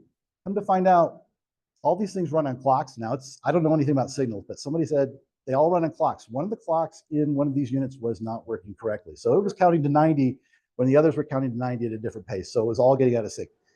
My understanding, in front of the times I've gone through it, it doesn't make things perfect for traffic, but it certainly is helping. And that's the feedback I've gotten. So if there's anybody noticing things, certainly I will take it to the people who do the timing on that. So that's the other piece we're doing there. And then I mentioned the Panther northbound on and off ramps closed. Those will be closed probably through next fall. That's the earliest we see the contractor getting done with it. So it will be a while. Again, construction is painful. Okay, next slide. All right. Okay, so this is the phase 2. This is the one. This is a upcoming preview of features coming to you soon. So this is the second phase. It will go from Golden all the way up to Stead. Same type of things that we're doing here. We have extra lanes that we're adding. The good thing is we don't have the closeness of on and off ramps, so we can maintain the efficiency of the freeway. So we can do it primarily by widening. Some of the things you'll notice too, I mentioned the signalization at Golden Valley. That will be done as phase 2. The temporaries will remain up. The way we're doing is that we plan to have those actually remain beyond construction of phase 1. So when phase 1 is done, phase 1B, I should get it right. When phase 1B is done, those will remain in place because the traffic isn't going to change. The construction will still be there. It'll just shift upward, but the conflicts and the weights and the conditions out there will be the same. Still needs a signal. So we'll leave those in place. Phase 2 will come in. We don't know when the contractor is going to put those new signals in. At some point on their schedule, they will have those go online. The goal is to put a contract together that says when those come online, you will transition from those, the temporary signals, to the permanent signal. You'll have the intersection. Actually, there's some winding that's going to go on, a few easier right turns. Primarily, I think it's the southbound right turn. You'll have a free right from Golden onto the southbound lane. So that's what we're doing there. The intersection up there at Lemon, that was actually originally part of this project, but RTC was able to jump ahead and get that done a few years ago. That's the DDI that's up there. Okay, drainage improvements. Sound walls out there. We have to mitigate the sound up there. So those are the things we're working on right now. We will rehabilitate the roadway. It'll be a new freeway when we get up there. And we talked about adding the process, the third lane. Cost is 180 million. You notice the first one was 230. These are the original intent when this project was first talked about was to do the whole thing for 100 million. You find out what you need to do, then you start adding numbers to it. So it always goes up. In the last few years, everything has gone up. Construction has gone up tremendously. It's almost doubled in some areas, especially with the bridges. There's more bridges on the phase 1B, and that's where it's just blown up. So that's where it costs. I mean, I heard a joke the other day, and it's not really funny, is that, well, $1 billion is $1 billion is the former 100 million. It's kind of crazy, and it seems to be going in that. We're looking at I think you may have heard about the grant that NDOT just received for the eastbound I-80, 225 million. That's only going to be nearly half the cost of that project. It just seems intuitively it's crazy. Now it's tough construction, but the costs are getting more and more and more. Okay, next slide, because I think I only had 10 minutes, so my apologies for talking a lot. Okay, so this is the phase 2 portion. This was the surprise we had. We were going to go along and do our widening. Money was tight. RTC came and said, hey, we have a good idea. We added it to the project.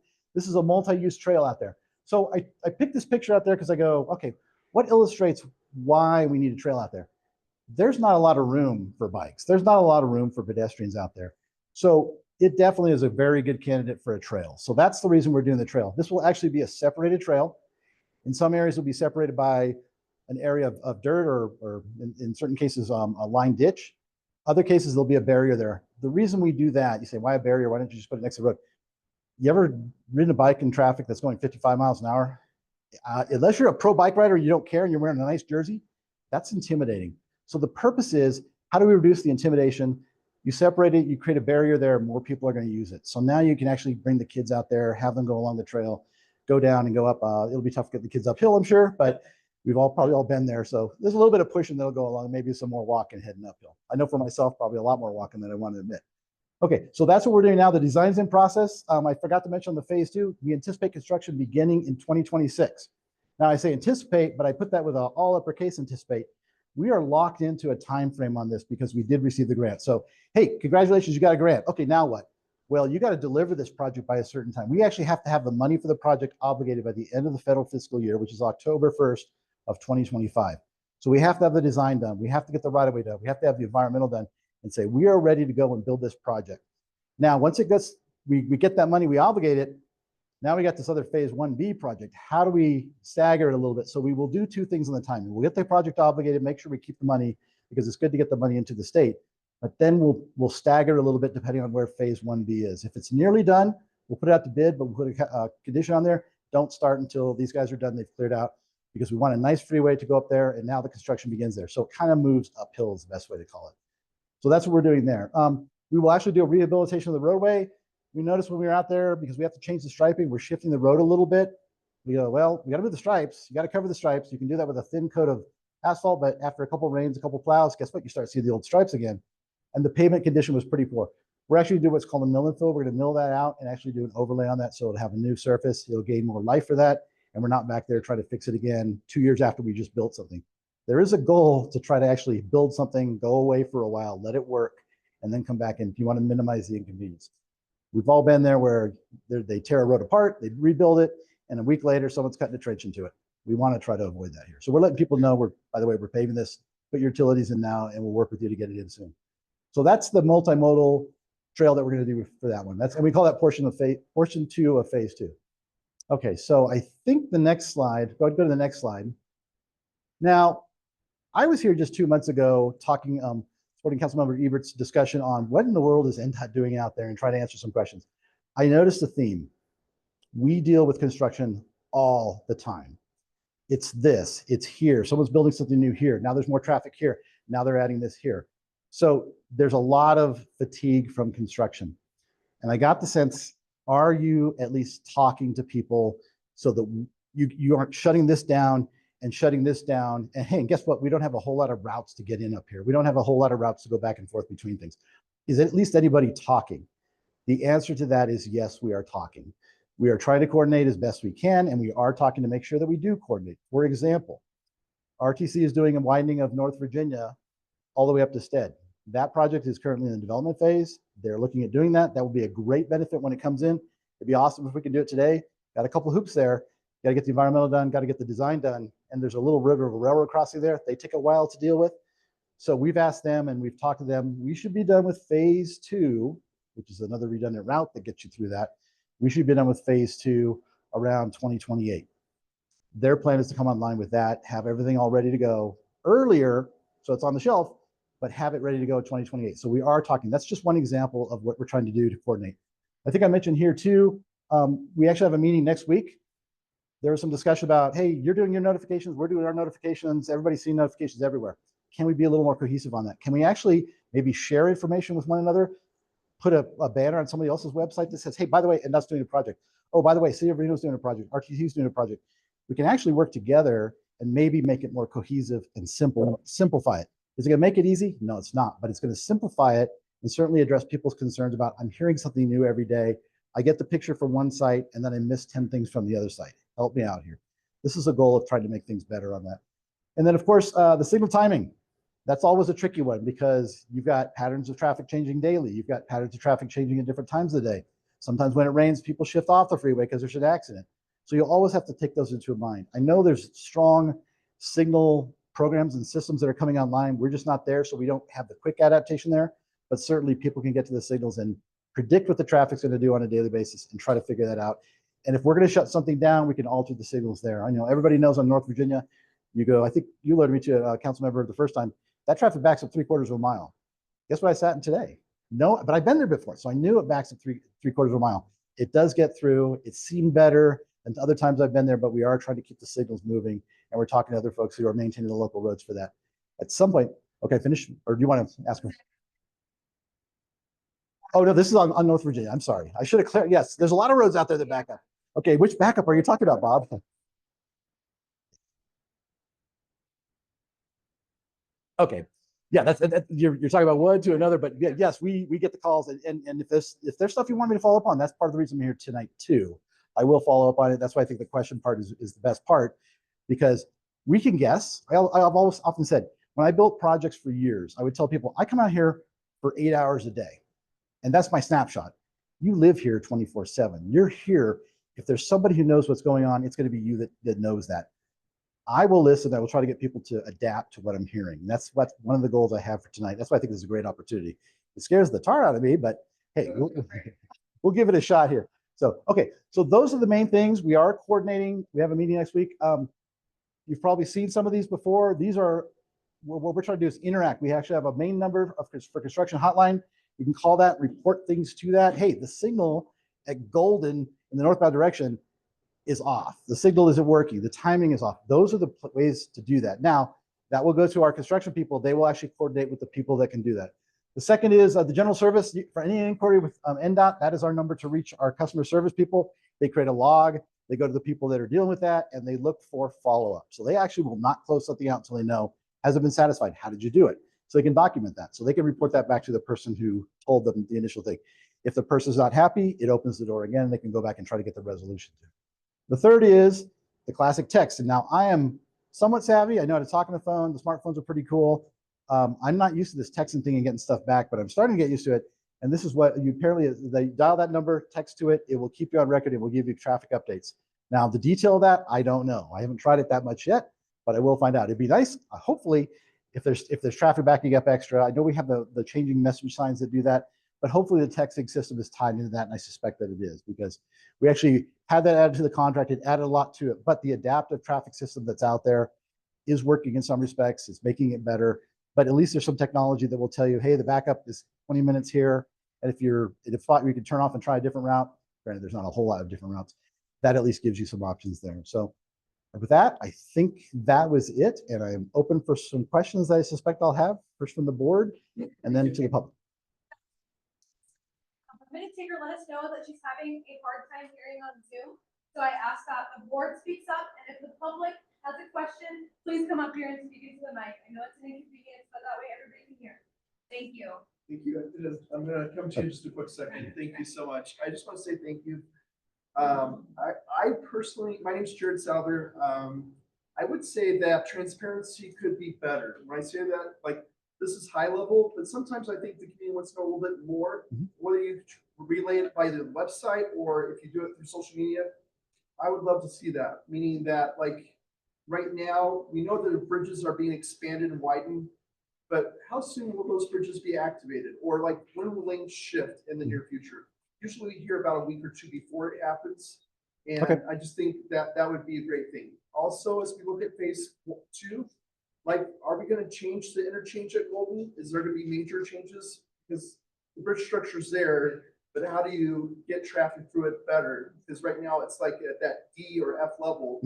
How will that be improved? Right. Now you're talking about the intersection that I think you're talking primarily about the bridge will be widened, adding the lanes on the freeway. Well, that's the easy part.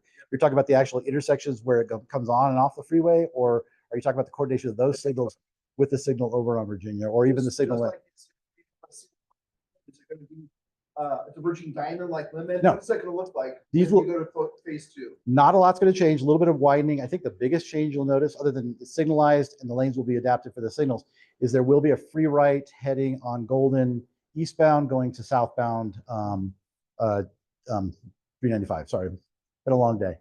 So that's the main change. Other than that, the intersections on Golden will pretty much stay the way they are. And going back to my first point, again, the website still has stuff more prominent about last December than it does about what's happening right now. And QRD is doing a great job, but I feel like knowing what do we look like in the next 60 to 90 days? How are we doing against what the goal was? That would be something that would help us as a public. Okay, so let me just get the example. I think I know what you're talking about. The blast we put out there that says, hey, in 2 weeks we're doing this, in a week we're doing this, hey, we just did this. You're looking for something a little bit more far out leading. Okay, when's Panther going to open again? Things like that. That's way out there, but in between there's a couple milestones as well. I think more frequent communication too. Okay. Like if we go 90 days and nothing's been said, how are things going? Like, Okay, so don't go stale. yeah.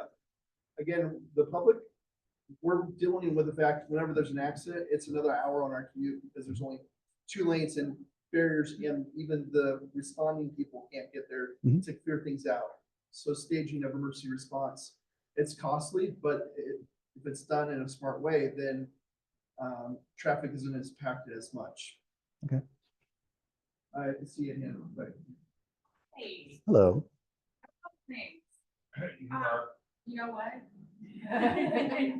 So, one, Rebecca finally. So I was wondering, where the cones start, where the lanes merge over by Sun Valley, is there any way that those could be pushed back to maybe after the Sun Valley exits? Because I feel like that might help with the backup on 395 because so many people exit. No Sun Valley. Like how they cut off that lane so close. Like if it went past the Sun Valley Clearacre exits, there's a lot of people exit there. It might help the flow going northbound instead of having it all converge right there at like Auden. Okay, so Great. basically longer transition to it, so it's more, so people can get a little bit more time to come together. Okay. Before the northbound. Okay. think that that might help, because there's so many people exiting right there, so it's just a whole mess. The second thing I had is kind of the signs, so I'll see one sign on the side of the road that says I-80 is 7 minutes, and then you have the big blue sign, it says 22 minutes, and then you have the other black sign ahead that says I-80 9 minutes. Why are they all timed so different? Okay, I think I know the answer to that because we may have gotten ahead of ourselves because we actually have the adaptive traffic systems where it actually is looking at the cars and it knows the distance. That's the temporary signalized system out there. So the CMS boards and things like that. Whereas the overhead is probably being controlled from a different source. So they're getting data that's 30 minutes old and the others won't. Okay. So that would make sense. Actually, that's actually a really good because is it 22 minutes? Is it 9? I'd love it to be 9. Okay. The big black overhead sign over there, right when you get on it, Golden. Mhm. So I noticed the other day, I was super impressed, because usually the sign says there is road work all the way down to Karen. But it actually posted that there was an accident ahead, which gave us time to like go down that road, which was phenomenal. Can you please do that more often? Okay. I will. I really love that. That was so super helpful that that sign was actually used for benefit. And we could also actually tell that motorcycles that it's people with split lanes. Oh, That might be a tougher one. Okay. All right. So I just picturing when you talk about the 2 different times, I'm thinking that would be a really bad photo for somebody to take that. But like 5 minutes, 7 minutes, and then you have the blue sign, permanent one, it says 22. Like, well, how long is it actually waiting? Thank you, Rebecca. Sean? Thank you. Yeah, I know you guys are aware of the traffic codes, timing, and setting up of the lights, but during the construction, sometimes project areas change. Would you have a triple trailer gravel truck coming through and 2 cars later is another triple trailer? There's no way anybody can time anything. Everything's stopped. Cars can't go anywhere. They might want to turn right instead of following that truck. You can't turn because the gravel truck is stopped and blocking all the other lanes and everything behind it. It's like having a train in the middle of the road. And it's impossible to do anything with them. And then they'll change it and they'll be in one spot and they'll maybe have another project. And all of a sudden you can't predict what's going to happen. No, you're talking about the gravel trucks. Are you talking about just trucks that are coming through or trucks that are related? Right. They're going to block all the traffic all the time and nobody's going to get going. Yep. They take the whole queue in one vehicle themselves. Yep. Okay. So if we know, what I can mention is to our construction folks, if they know they have a heavy day of hauling things and it's related to the project, because those are usually double trailers too, they're going to take up a good chunk. Then maybe there's something that could be done with the timing. I would assume that to take place, but I will ask to make sure it does. If you get the random ones in there, it's going to create. It's kind of like in the mornings. If you ever notice on some signals, there's 3 school buses. Yeah. Okay, that's actually a really good point too.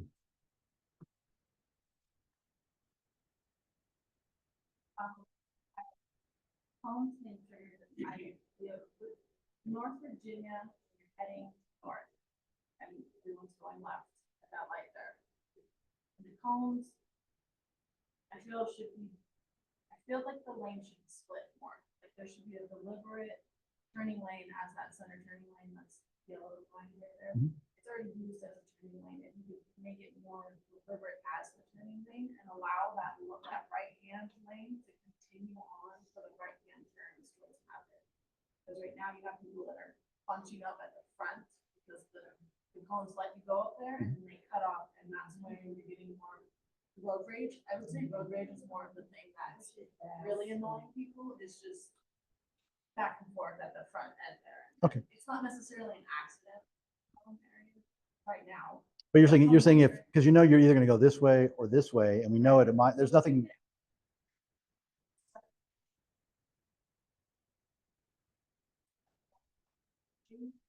At the last second. Got it. I know what you're saying because I've been there a couple of times and people will leave gaps in there knowing someone's going to come along and fly in and get in on me. So they're trying to avoid that. Supposed to travel in it for X amount of miles or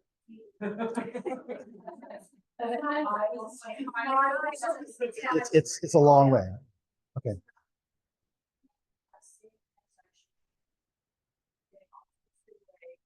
South on North Virginia, timing on that one is really short for the reporting period. So you're only getting about maybe 4 cars through that intersection. intersection. Okay, so when you say south, you're going, I'll call it So Old, getting off of okay, good. Going south. Okay. You get off and then, get down.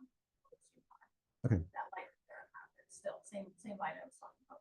Okay, so so there's more traffic. Okay, that's something I can talk about too. Trying to get to work too, when we're not backing up too much, but it's still not getting them. So I'm kind of thinking about having some people out there with there's traffic counting boards and just go to different times. So that's part of my thought process now. I'm trying to think, how do we help fix this? So that's my thought process.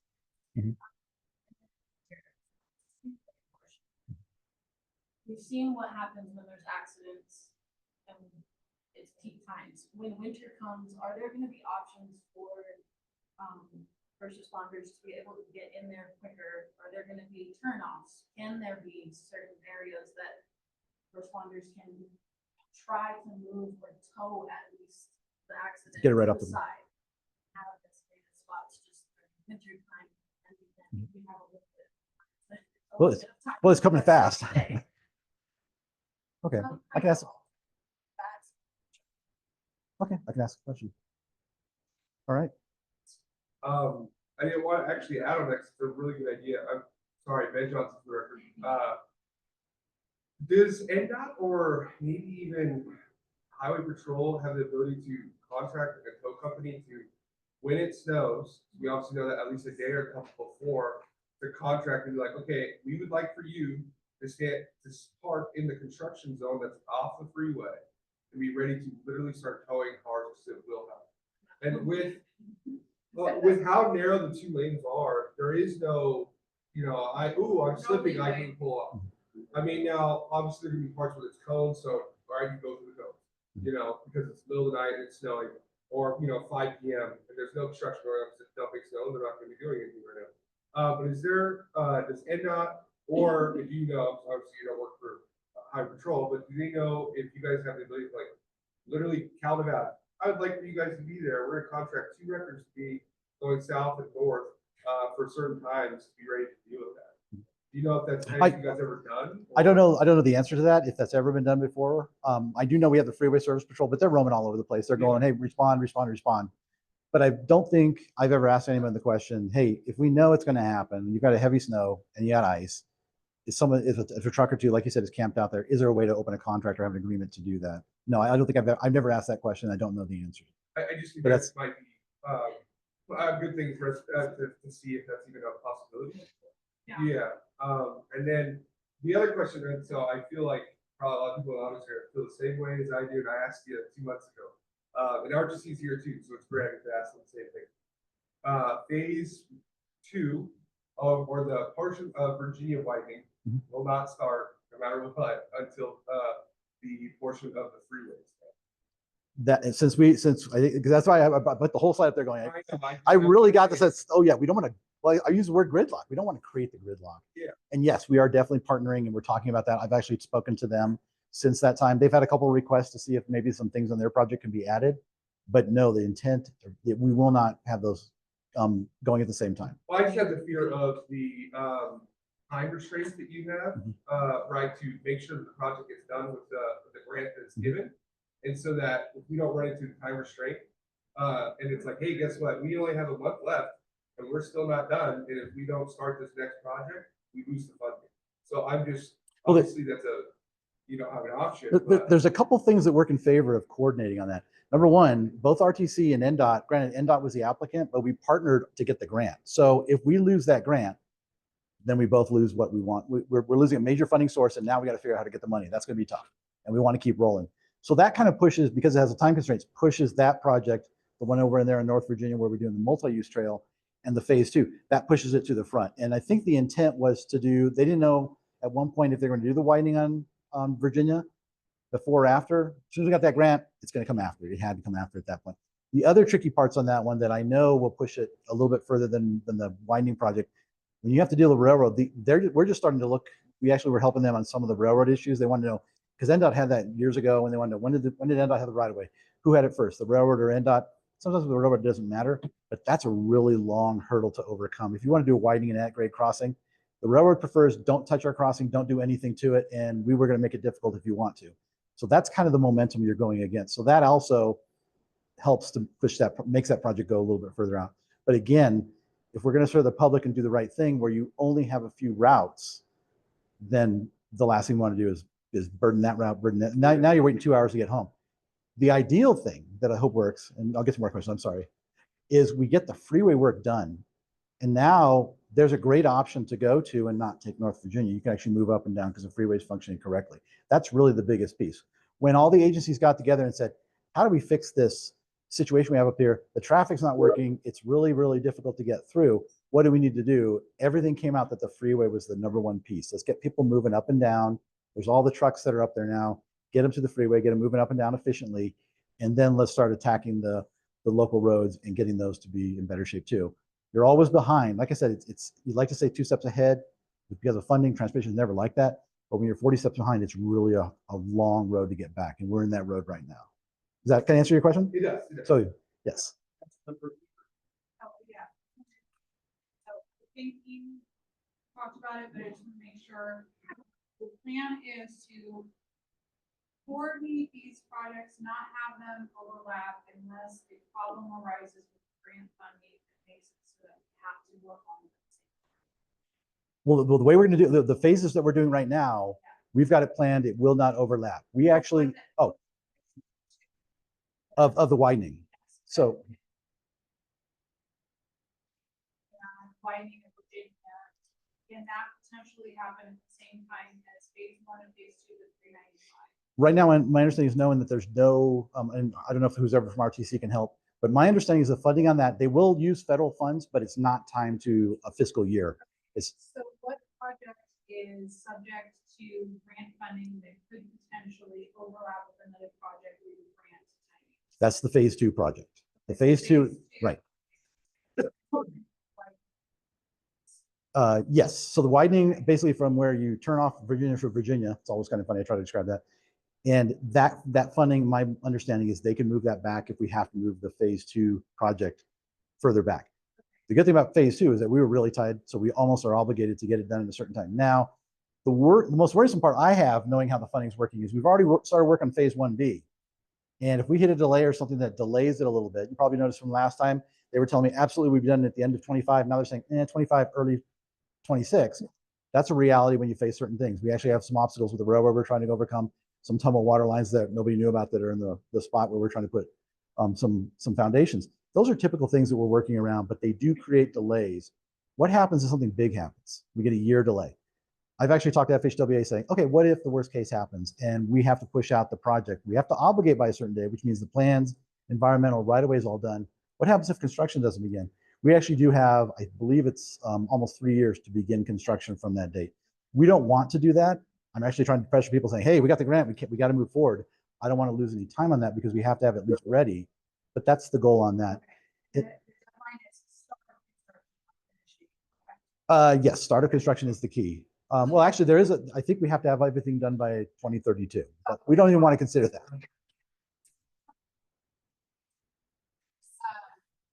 One real fast is I'm disappointed to see that there wasn't any decorative embossing on the concrete work that's being done. I noticed that it's done in other areas throughout the region. Just curious as to why the construction projects done up here doesn't have any kind of interesting decorative elements in poured concrete that we've seen in other places. Why that design was chosen. Well, is a certain design you're talking about, or is it?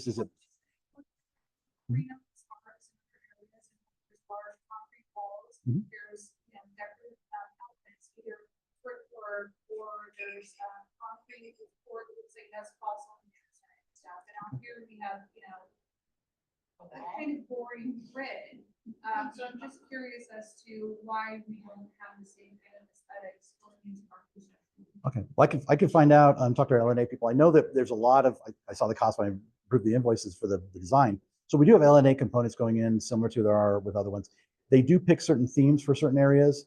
My understanding is, well, hopefully it's not just a grid. And I think the better thing is, if I come back again, I can actually bring the landscape architect with me, and she could describe that a lot better because I'm starting to get, I'm an engineer of things, straight lines. I love straight lines. So anything artistic or anything like that really gets out of my wheelhouse. So, yeah.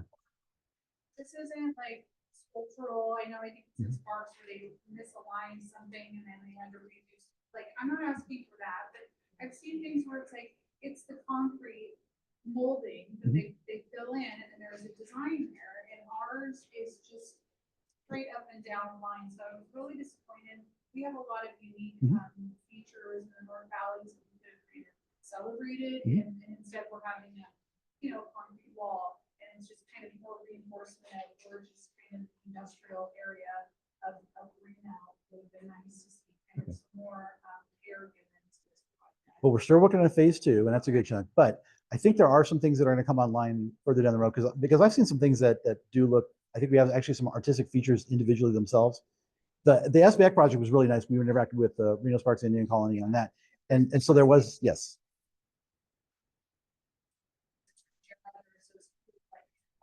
Things and stuff. So it happens in other areas, and I'm just curious as to why that. But if there's patterns, there should also be some features too. Okay. So just outside, that will have decorative on the Yeah, but when face. you're driving, Yeah, I'm there's with you. nothing Yes, there. we know where you're talking about. And then also just one last thing, it's probably gonna take a while for you to talk about, but I would like to know what the final outcome was with the access to the Golden Valley exit when you enter the freeway at Panther going north on Virginia Street. If you can share with me. This is the Panther connection to Golden. That access will not be placed in phase 1B or phase 2 right now. So if there's no plans to maintain that. No, that connection will not come back. That was the final decision that was made. All right, All Mr. right, thank Chair. you. Thank you. We would allow, We need to have. yeah, I understand. Mr. Chair, we did do one round for the board, so if you would like to do another round, that is available, but that will limit the time for the public. I do want to make that. So, Let's go ahead and speak afterwards, okay? I appreciate it. and Mr. Julie, you're always available for questions, correct? I'm a little hungry, but I got time. Not now. Oh, yes, yes. All right, Mr. Chair, then I would recommend you go to the public. Yes, please. Public comment, please state your name and keep your comments brief. Ma'am? Elisa Jensen for the record. In phase 2, you stated that you're going to do drainage improvements. How is that going to impact the homes? Because I've already had put a sump pump under my house many years ago, and it's groundwater. And from Truckee Meadows to City of Reno, NDOT, they said that it wasn't impacted by anything before. I find that hard to believe because nobody else is impacted around me. And it happened after all the buildings started at one point in time. Okay. Typically with the freeway, what we do is we maintain the existing drainage out there. So if it comes from one point, it goes to the other point as it crosses the freeway. We are adding lanes and we are directing some of the drainage to retention basins that will mitigate those additional flows. So that's a requirement in this area because of the flood issues. So that's just like every other project. That's typically what we would be doing on this freeway. I think it's a 1.3 to 1 ratio where if you have 1, you have to retain 1.3 of whatever you increase. So that's what we're doing with phase 1 and phase 2. And then also, just another question. Does NDOT handle, like right where those lights are in Golden Valley, do they handle the area that's underneath the freeway? That's my understanding. If it's part of the freeway, so directly underneath it, yes, that would be District 2 for NDOT, yes. Here, from like Rayleigh's to here, that road's already chunked up. So if you're talking, you're talking 4, 6, 8 more years, till you're gonna have the lights there, what's your, what are you gonna do about the road that's already chunked up right underneath there? If it's breaking up now, they should be the maintenance district. It won't be the contractor yet, but the maintenance district should be taking care of that. There's actually interim projects. If we know the construction is not taking place for 2 years and we have a road that's disintegrated, they will actually go out and do a mill and fill on that because we have to get the time where the road is at least safe. It can't blow up on people. So yes. Okay, I can let our District 2 folks. And this was underneath Golden. Okay. Okay. Okay. So what's gonna be done about that road in the next 8 years? And that part of that might be the construction with the trucks turning in there. That's probably a lot of it. They beat it up pretty good. Okay. Okay. I can talk to district and see what we can do to get that paved. Okay, I see a hand over here. Please introduce yourself. Christina Newbecker. Your temporary lights that you have on Golden Valley Road, you're doing permanent lights there, in those same positions. Yes, they will basically, there'll be different positions because they will be actually away from traffic. These are kind of in traffic. That's how you do temporaries, but they'll be further out and they will be the typical signals you see everywhere else. Yes, those two intersections right there, both northbound on and off and southbound on and off. Seeing that back there, consider yourself. Those same lights, so I really appreciate it. Now, how they are, but in the morning, at least, North Hills is coming down, and is coming up, and you have like North Hills and backing way up. All wanna go to town. So people are turning into the lane that ends, and then we're trying to get through Golden as well, and everybody's just, like today, even on my way here, in rush hour, someone like blew up there, blew through, like went through inappropriate areas to drive to like there, which I get with the drivers, but if we're doing permanent, like, how can we, what can we do? Okay. But more than on top of it, and they're gonna get dropped off on North Hills. So like that's gonna bring more traffic on North Hills that actually need to be there. So I'm worried about permanent lights there. Yeah, but not that they're not- now the tricky thing on North Hills to that first intersection is it's a short distance. So that makes it all the worse. Again, I talked about short distances making things tricky. When you have two on and off ramps close to one another, it backs up traffic, it creates weaving issues. Signals are very similar. The critical piece is how do you integrate the timing? How do you do an interconnect between those signals? The intent is those will be coordinated on that side with North Hills, but also you have on the other side, a little bit further distance away, the one on Virginia as well. So that's the plan with those permanent signals. It's trickier with the temporaries. They don't have that interconnecting capability very easy. You can do it, but we'd have to trench in the road and we chose not to do that. So we're simply doing it with timing right now. But is it what you see? Is it a timing issue where one signal's going green and? Okay. Okay. Speak correctly. So moving up, where is this, a little bit of signage that says like maybe right lane, northbound traffic only 395, and then some cones. So when people are racing up there, they get on the northbound and they get to loop around rather than cutting us off and nearly hitting us a fender bender first thing in the morning, and then walking all the ways down to UNR. Okay. And I'll just reiterate this again.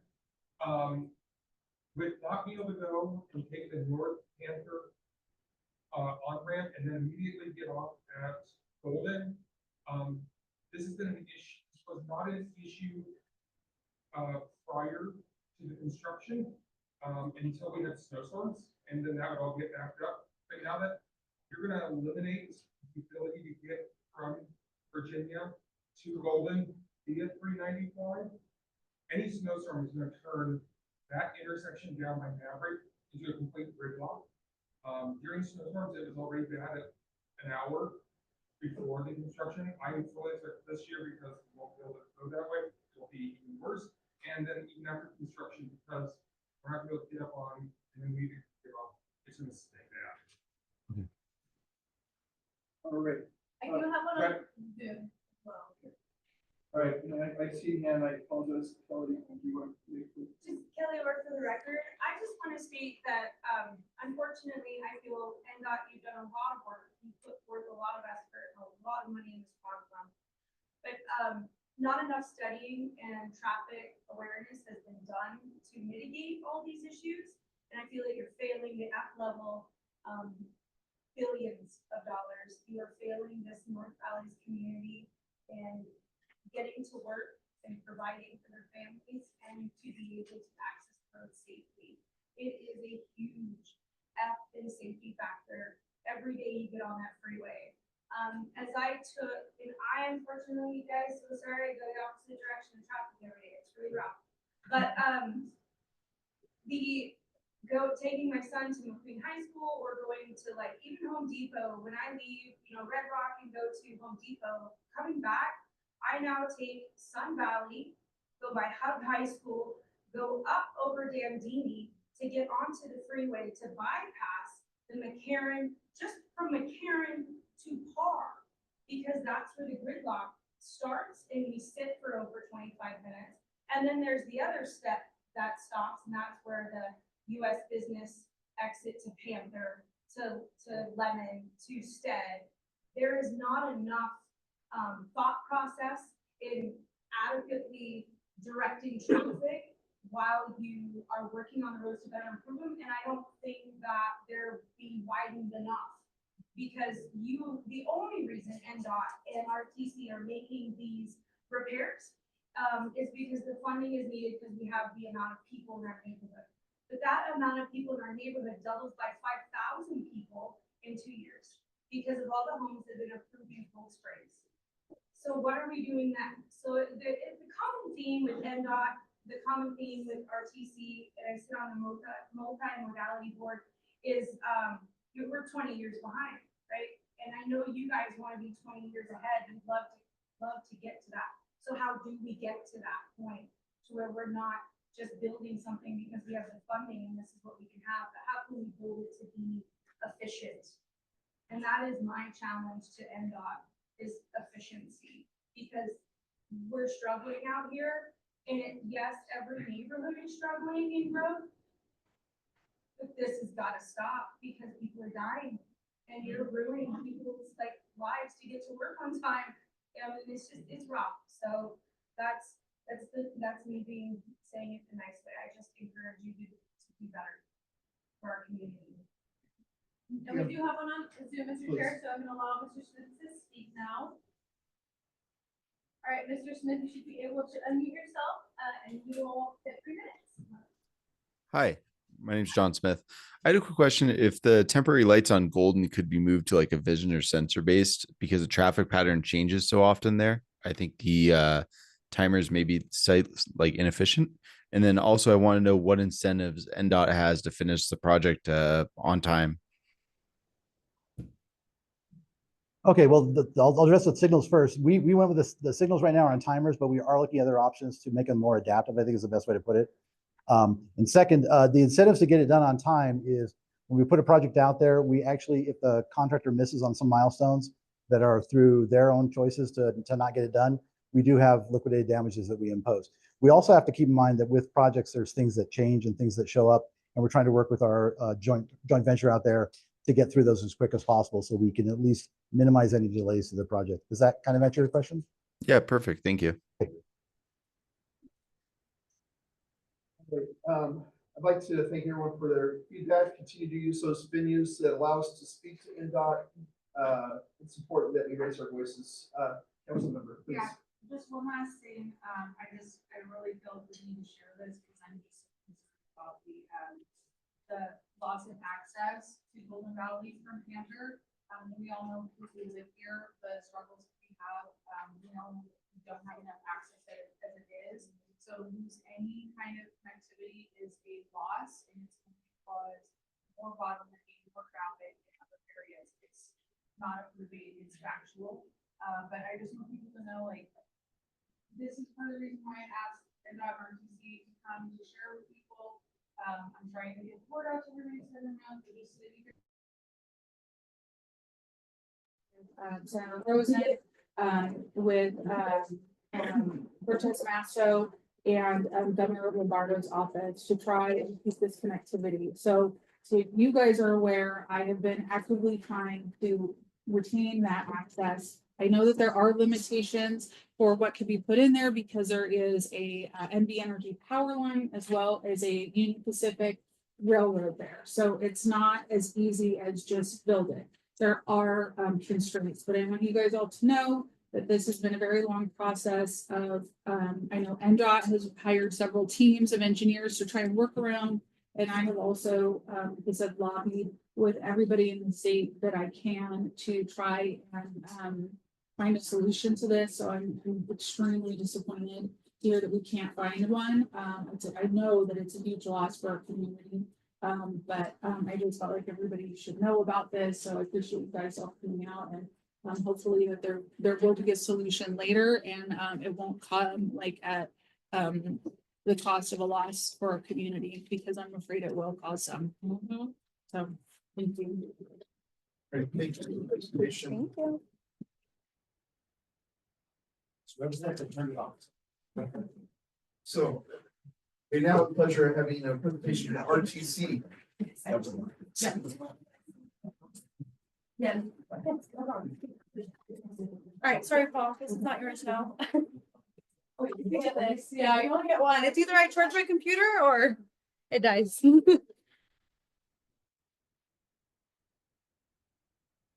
Oh, 1 second.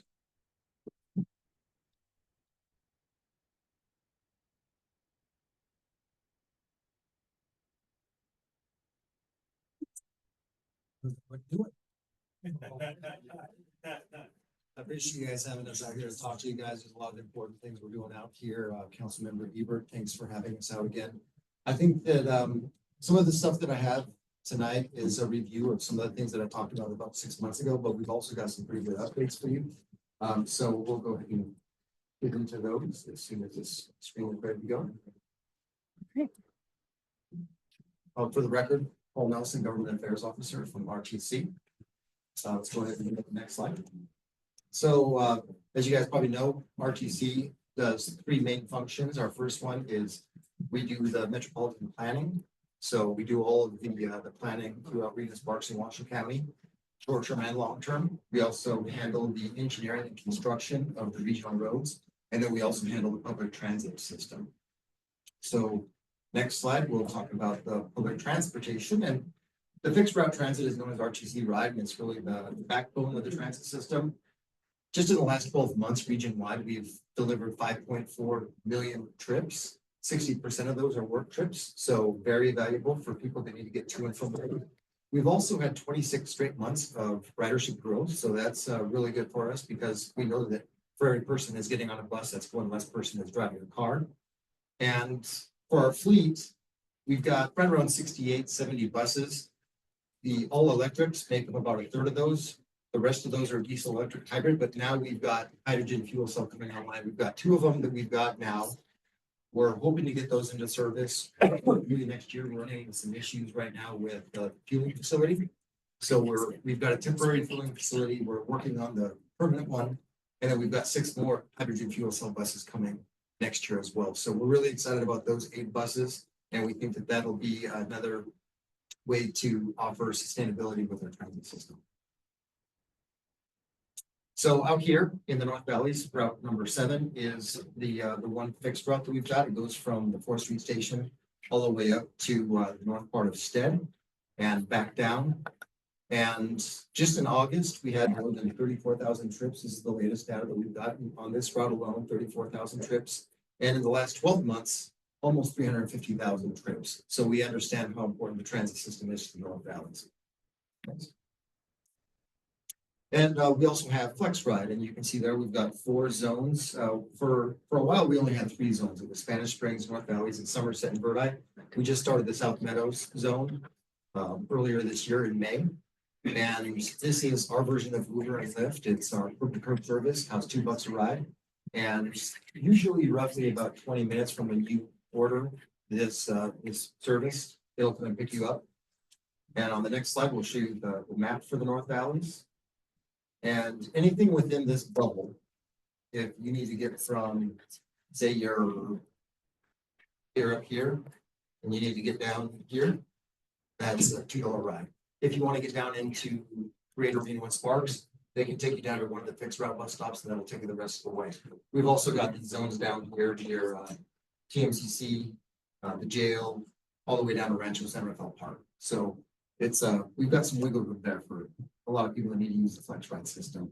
By the way, we have Susie Trinidad back here. She's one of our public transit experts. So if you guys have questions about that and I don't know them, she's the one to talk to. She's pretty smart.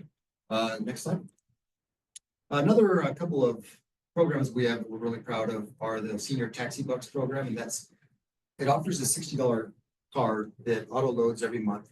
So if a senior or a veteran or somebody with a disability needs to get somewhere, they've got $60 that they can use for either taxi or Uber or Lyft. And once it runs out, but then at the start of the month, it reloads again for them. Another one that we've seen a lot of growth in is the van pool program, and this is the carpool program for people that live in the same area, work in the same area.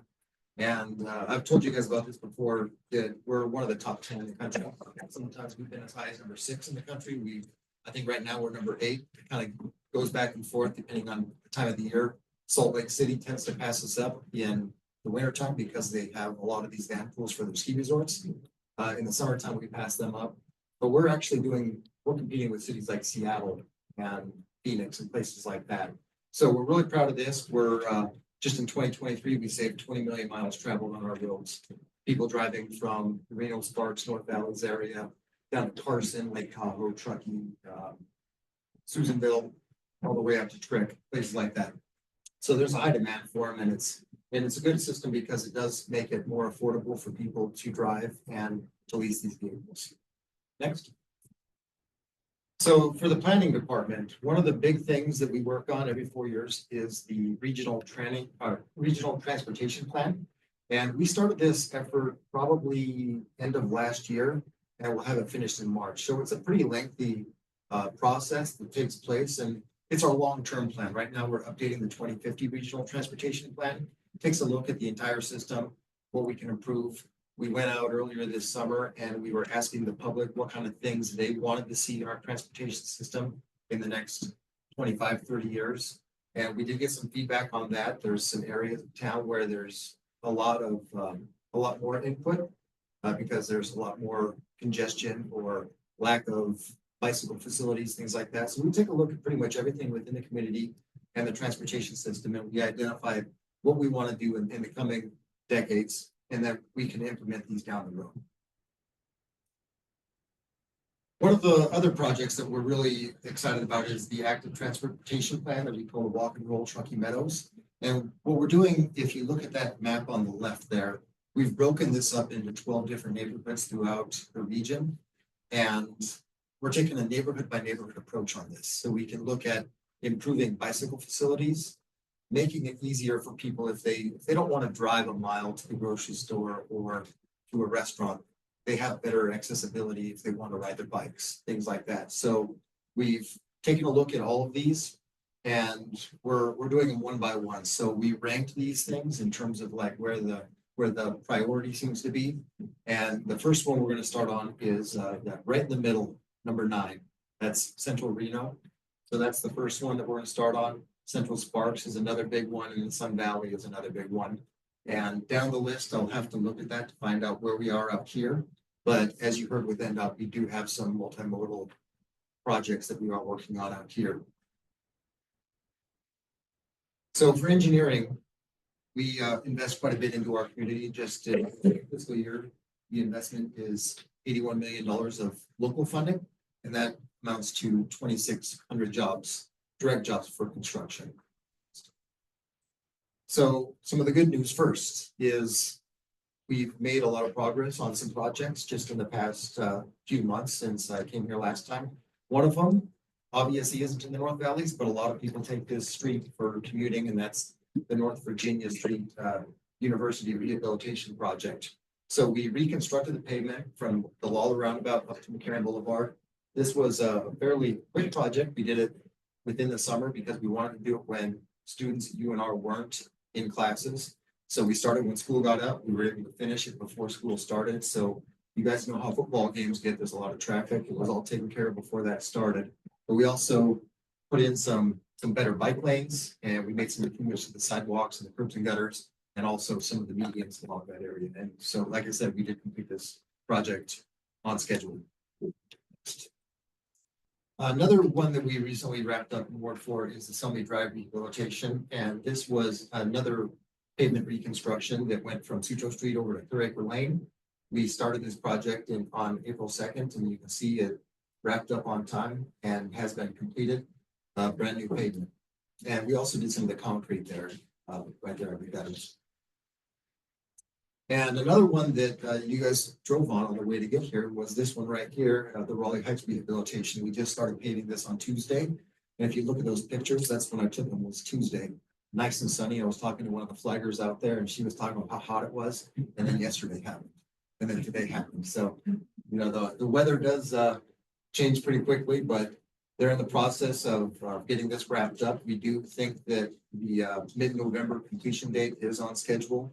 It also does include some improvements to some of the sidewalks and some of the people's access to their driveways. That's improved, and we've also put in some pedestrian ramps and some of the compliance, some of those truncated domes for visually impaired in order to cross the street more safely. And then also we did remove some bus stops from this neighborhood.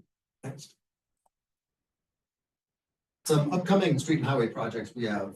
The first one that we've got in the queue is the Buck Drive Circulation Project that'll start hopefully next spring.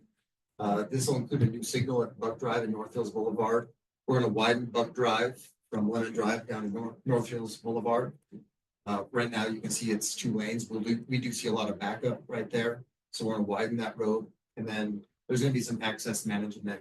There's a lot of trucks that go in here because there is that shopping center right there, and trucks pull in the back side of it. So we are looking at all of that stuff.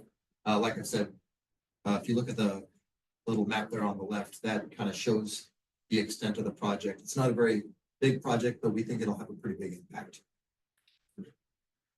The Military Road Capacity and Safety Project, that's another one we're hoping to start next summer, maybe fall. That's going to be Lemon Drive to Lear Boulevard. And this is really one of those, we call it complete streets projects. Really, this is what we do with all our projects. We look at how we can improve our roads for everybody that uses it, not just people that drive. This one here, we are going to widen it, so it'll be 4 lanes in each direction, but we're also going to make it safer for people that are walking and riding their bikes, or people that maybe need to use their wheelchairs or things like that. So it's not just going to add more capacity, but it's going to make the road safer, and it's going to make it a lot more comfortable for people that are riding their bikes and for people that are walking. There will be drainage improvements, and there will be some modifications to some of the intersections to make those safer as well. Another one that we have slated to hopefully start later next year is the Lemon Drive project, and we're still in the designing phase of this one. The main goal of this is to realign it. You can see this dotted line over here is the existing Lemon Drive. We're going to build a new road that will go up onto a natural berm closer to the lake, and we're going to raise it above the 100-year flood level, so that we don't have a repeat of what happened a few years ago when the roadway was flooded and they had to put up HESCO barriers and they had to pump the water out and all that. And that did affect people's access to their neighborhoods. So we're hoping that this will alleviate that. We are going to widen the road, but it's still going to be 2 lanes in each direction with a center turn lane. So that'll also add some more safety because you won't have the cars that are passing each other at those close distances. Makes it easier for people to turn on and off the roadway as well. You can also see those green squares. Those are going to be retention basins to help with alleviating the flooding. It's kind of like Bob was talking about with some of the drainage that they're going to be dealing with. For any fill that we put in, we have to take more fill out. So I think it's 1 to 1.5 ratio or something like that. So overall, we're still working on the design of this project, but we do think that this is going to be a real big improvement, not just for safety, but also for access. People can leave their neighborhoods easier. Emergency responders can get into the neighborhoods a lot easier too. There's also going to be a multi-use path that's going to run parallel to the roadway, and it'll be separated, so that'll make things a lot more comfortable and a lot safer for people that want to ride their bikes or skateboard or ride a scooter or walk. Some other ones we have coming. This one we have slated for 2026, and Bob mentioned it briefly, and this is the US 395 and Virginia Street North Valleys project. This is that multimodal part of phase B, phase 2, phase B. I think it's phase 2 of the 395 project. There's going to be about 2.5 miles between North McCarran Boulevard and Panic Drive.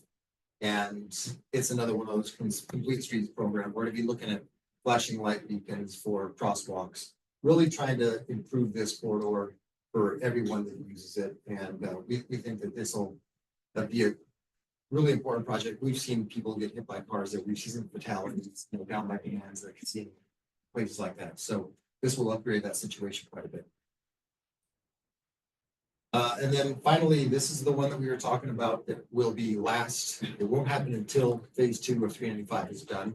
We have it right now. We think we'll be ready to go in 2027, but we're not going to start this project until 395 is done because, like Bob said, we don't want gridlock. We're not going to clog up the 2 main north-south routes going in the North Valleys. So this one's going to widen Virginia Street to 4 lanes from Panther to Stead. And it's gonna create a safer, wider street. It's gonna relieve the traffic pressure on 395. And it's also going to, again, improve the safety for people that are walking and biking. We do have some bus stops along this route. So part of that is if people are crossing the street, 4 lanes of traffic with trucks that are driving by, we want to improve the safety for people that are crossing the street, better crosswalks, and possibly some flashing lights and things like that.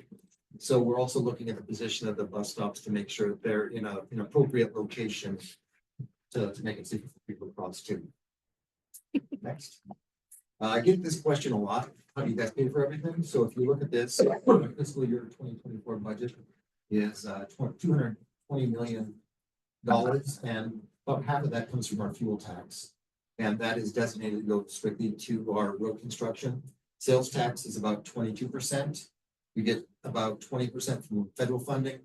Passenger fees accounts for 1.7%. And supplies about 1.8%. And then we get other funding that's a little bit more than 4.5%. And then if you take a look at the next slide, this is our expenditures. You can see the $254 million is more than the $220 million that we have in revenue. That's not because we're spending more than we have. We planned ahead and we kind of put some money in the piggy bank so that we've got the money that needs to go for the improvements that we've got going on right now. So transit accounts for about 1/3 of our expenditures. And that is our sales tax goes towards that. Our new roadway projects is about 28.2%. Preservation of multimodal is about 27%. Then we've got some debt service that we're paying and some MPO operating expenses as well. And with that, I will open it up for any questions. Like I said, we've got Susie Trinidad back here. It is our transportation.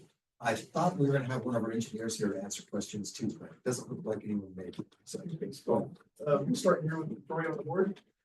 Victoria Lodge for the record. Okay, so I had a couple of things. First, I have direct that way for the taxi service. Teenagers a lot. Ride, Flex ride? Flex ride. Yes. They are. Flex ride is there an age range? General population, so I can take my kids.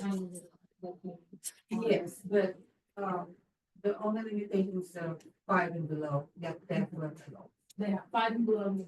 Yes. Okay, just like the big. Okay. And safety. Okay, yeah, so it's like $3, you can ride all day long. Well, for the record, Susie Trinidad. Thank you. Anyone else from the board that has a question? Rebecca, please. Rebecca Flannery for the record. As far as the Lemon Valley goes, you're saying that it's only gonna be 1 lane each direction on this new road? Yeah. So we all know that there's a ton of growth coming to the area. Why aren't we planning for 2 lanes in each direction already instead of just wasting some money and having to redo it? Yeah, we are widening the road. So I believe that the way the plan is right now is we're gonna have the 3 lanes, the 2 in each direction with the center turn lane. But I think it's wide enough so that if there is development down the road and we do need the capacity, we can restripe it and make it into 4 lanes. I don't know if, Julio, I don't know, is that right? Or Thank you. All right, so Jared Salad for the record, again, thank you. One question I have is that it's off of the distance, but Eagle Cane Connector's been talked about the last 10 years or more. How does that sit in the 2050 plan? yeah, that one is quite a ways out. We're doing some work with Congress right now. Senator Rosen has a bill that she is trying to get through. It's tricky because there are land acquisitions that we'll have to get. Transfers from the BLM, the tribe also might have some land that we'll go through. We do have an MOU with the tribe that if the land transfers to them, we still can build that roadway through there. It comes down to the funding and the priorities. There's a lot of projects that we've got right now. That one we know could have a huge impact for people, especially if they build a road from La Posada down to USA Parkway. It would offer a shortcut instead of people having to go down 305 down to I-80. But that one still is quite a ways out there. Sun Valley Connector, the new bridge structure at our boulevard. Right now, as they watch the I-80 or the 395 construction, I don't know where that space is that had another bridge structure. Like, is it set aside Yeah, the disk drive connection over to Dandini, that one. Yeah, there's gonna be a lot of property acquisition on that one too. And that one is part of the Pyramid Highway project. It's either phase 2 or 3. I think that it might have moved down to phase 3 because we're working on, where Highland Ranch and Sparks Boulevard intersect with Pyramid Highway.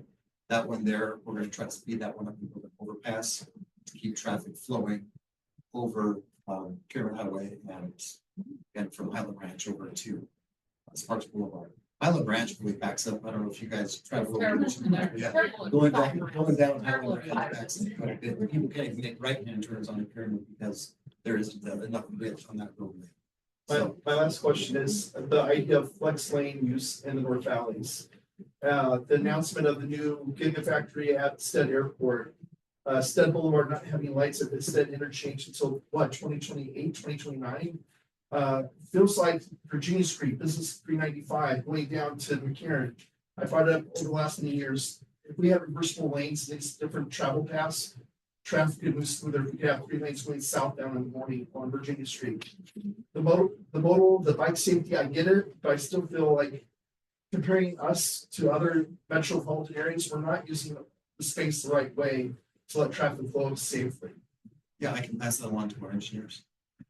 All right, one last question here, or anyone else from the board to ask a question? Thank you. Yes, Councilmember Ebert, for the record, I didn't see anything in here, but what is the timeline for widening of Military Road? 10 years, did I miss it? Project, the plan is to start that later next year. I think at the Okay. end of summer, early fall. Was it in here? I just missed it. Yes. Okay, okay. All right, so, the other one I wanted to ask about is, I noticed it said it's widening Buck to North Hills. What's the timeline for widening North Hills? That one I'm not sure about. Cause that's like probably in more need of widening than Buck. You know, Buck gets used a lot, but North Hills is like a major artery that people use, especially, you know, things happen on 95. So I don't know if there's any way we can speed that up. Yeah, I can, when I get back tomorrow, I can talk to Dale, the engineers.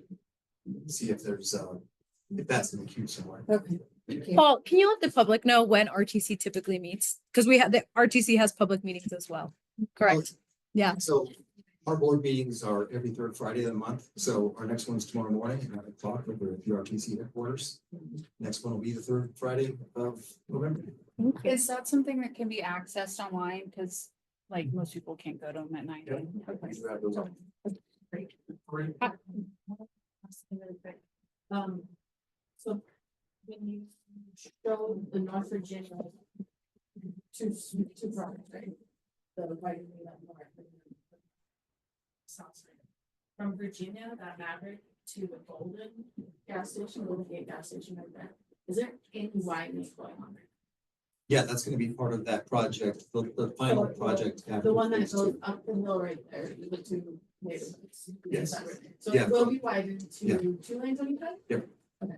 I want everyone to hear that part of it. What was it? That it'll be widened from Maverick up to Panther. Golden. And From Two lanes lanes of from stretch. Panther Okay. to Golden will be widened. So then the lack of transit from the Panther area to Golden will still have some more space to it. So just. And it's I know gonna it's widen all the on way down, Virginia. too. You're talking about Virginia. Yes. Anyone else from the board that has a quick comment before we turn to the public? Seeing none, public comment, I see a hand here, please introduce yourself. Christina Newbecker, in regards to your Buck North Hill signal. That's nice because we live in that subdivision and nobody ever stops at that stop sign to let us out anyway. So that's wonderful. But is that charter school going through? Okay, if that charter school is going through and North Hills is such a backup. Especially in the afternoons anyway, and then you add 400 more parent cars on that. Is anything gonna be done on Beckworth? Maybe I don't know, speed bumps for kids that aren't gonna get killed, because there's already an elementary school on Beckford. And I don't understand, when you go backward, on the other side of Golden Valley, it's 25 miles an hour. But in front of that elementary school, it's 30, and they do 45. Is anything gonna be done on Beckworth? I know she just said that you're gonna ask about North Hills possibly being widened, and that maybe looking into that. But is anything gonna be done on Beckworth if there's going to be another school with more children, with more parents? Because nobody slows down there. There is no crosswalks, and we live on the other side of that, and there's no crosswalks. These kids are walking across the street and see it every morning. I'm not familiar with that project. I'm not with Leah or someone from the city. If you guys- Councilmember Ebert, yeah. I know that they're putting a traffic light at Backward, and I know that it's a 15-mile-an-hour zone in front of the school, and there's flashing lights on either side, like I just drove over there. But those high school kids are out in the morning before those flashing lights are on. Yes. Okay, So and it's there's not that no it's not a crosswalk. speed limit then. Oh, it's a speed limit thing. Well, I just, we're not saying it's 45, it's 15. But why is it 25 in the subdivision on the other side of Golden Valley, but the ones that's gonna have the schools is 30? Well, Couldn't it be 25? It's a residential zone too. I mean, I've been asking the question and nobody, I call into television stations, nobody has an answer. And I'm worried about someone's kids. So I asked for crosswalks. Thank you. I appreciate that. And we will address I those will say questions. it's not currently a school there, so once it is a school zone, there There's- are things that are being planned to be put in once it's a school zone. It's there not a is an school elementary zone. school already there. Well, then you need to talk to the Washoe County School District about it. I have no answers. Okay, well, that's who's responsible for their school. We hear you. And thank you for Thank your passion. There was another hand behind you. I'm gonna- please, come to you. Kelsey Minnow. And I was just wondering, we have a large community in the North Valley that utilizes access. And they move further out to more affordable housing. Is there a plan to update access routes? You mean RTC access corridor? Yeah. No, we're not gonna expand our service area, but we have flex right available. Sure, so, because I know that Flex Ride doesn't go out as far either. And so is there a way that we can provide more access to that community? Which community? The people with disabilities that use access. But which area? Like further north, like in Cold Springs. I'll talk to you individually. Okay, that sounds great. I also have another question. Is there a plan to expand bus routes in the North Valleys instead of relying on FlexRide? Or is the intent to make things more personalized for riders with FlexRide instead of stop and route, having it being stop and route related? As of now, we don't have any plans to add another route in the North Valleys. One of the things it comes down to is where most of the ridership is. And when we add routes somewhere, we usually have to take routes out from somewhere else because we only have so much money to do those. So, yeah, the one we have right now is what we've got. And what we look at too is the ridership. So we have low ridership, that's why we're replacing it with the on-demand service, which is curb to curb, which is what is needed right now for the most part of our community members. So that's what we're doing. Well, so I train people with disabilities to use our transit system, and it's very difficult for them to navigate right now. It's kind of a chicken and the egg thing, right? If it's not utilized, if it's not able to use, then people won't be able to use it, and then the ridership will be down. So we can talk, we have a travel training program at RTC that I can, give you more information on how to go from point A to point B. Love that. And so And it's free. I'll give you that part. Yes. I back here, I apologize. Time is short here. Thank you. Okay. Please, Joe. Sure. Steve again. Steve. First off, I want to say thank you for the multimodal pathways. I look forward to that. Moving up here from West University, I missed riding my bike to work. So thank you. But part of that is, I don't know if you've gone riding in the summer in Nevada. It's kind of hot. Is there any plans to put any trees or other shade along the bike path, the multi-use path, to help encourage actual use of it. And then the other thing is I've seen the traffic that these people have talked about over there on Buck. I got over to Ace Hardware. I run over there, and that's the route I go. I think what would be better than a stoplight there at Buck would be a roundabout. It allows for the traffic to continue to flow. I absolutely love it down at the university. It doesn't back up. And, you know, if there's a space where someone can get out, because there's not that much traffic out of that neighborhood on Buck, but I get it when they want to go, and you've got all the other stuff there. People are paying attention to the people on the right side that can create a hazardous situation. But that roundabout, keep things moving, especially when we have a whole bunch of parents dropping off kids. You know, again, get them through there, get them out, makes everyone happier. So I'd love to see a roundabout there. And when it comes to the trees, I'm not sure what our plans are for planting trees. One of the things that when we do that is we also have to, one of the jurisdictions has to maintain those trees. So there has to be some irrigation that goes in and things like that, and that adds to the costs. I'm not sure if that's part of the plan. Is there enough? Would it be looking to see if there is enough naturally occurring water? Virginia there is down at kind of a ravine. Some water collects down there. You drive down there. There's cattails growing down in that area between Virginia and the railroad tracks. Again, I don't know where lines are, property lines, and what's the other terms, but. And are you talking specifically about the multi-use path that's gonna go down Virginia Street there? All the way down, assuming to the university and downtown someday? Yes. Yes, it would be really nice to have trees along that. And bring them up a little prettier, and that looks a little prettier, and then, like I said, the shade would make it more desirable to be used, other than the, you know, like the spring. 2 days of fall.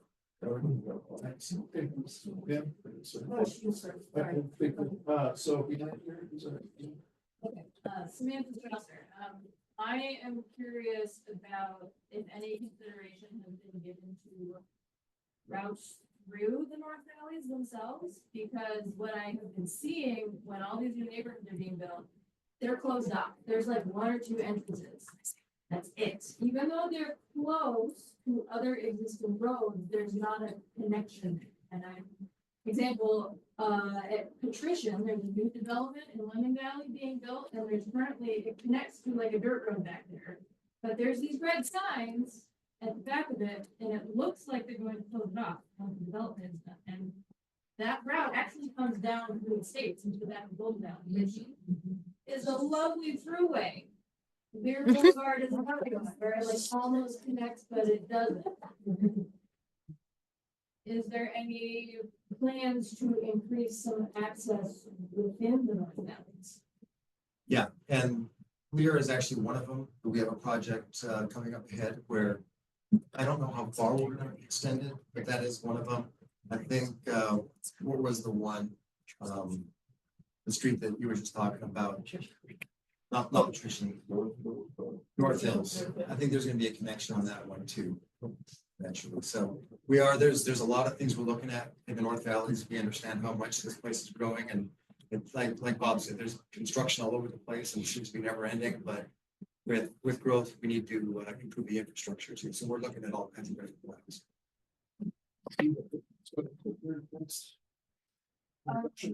I just kind of going in a different direction for a moment, that infrastructure is real important. I mean, we had a fire there in 2017 and it came in and we got evacuated a little bit.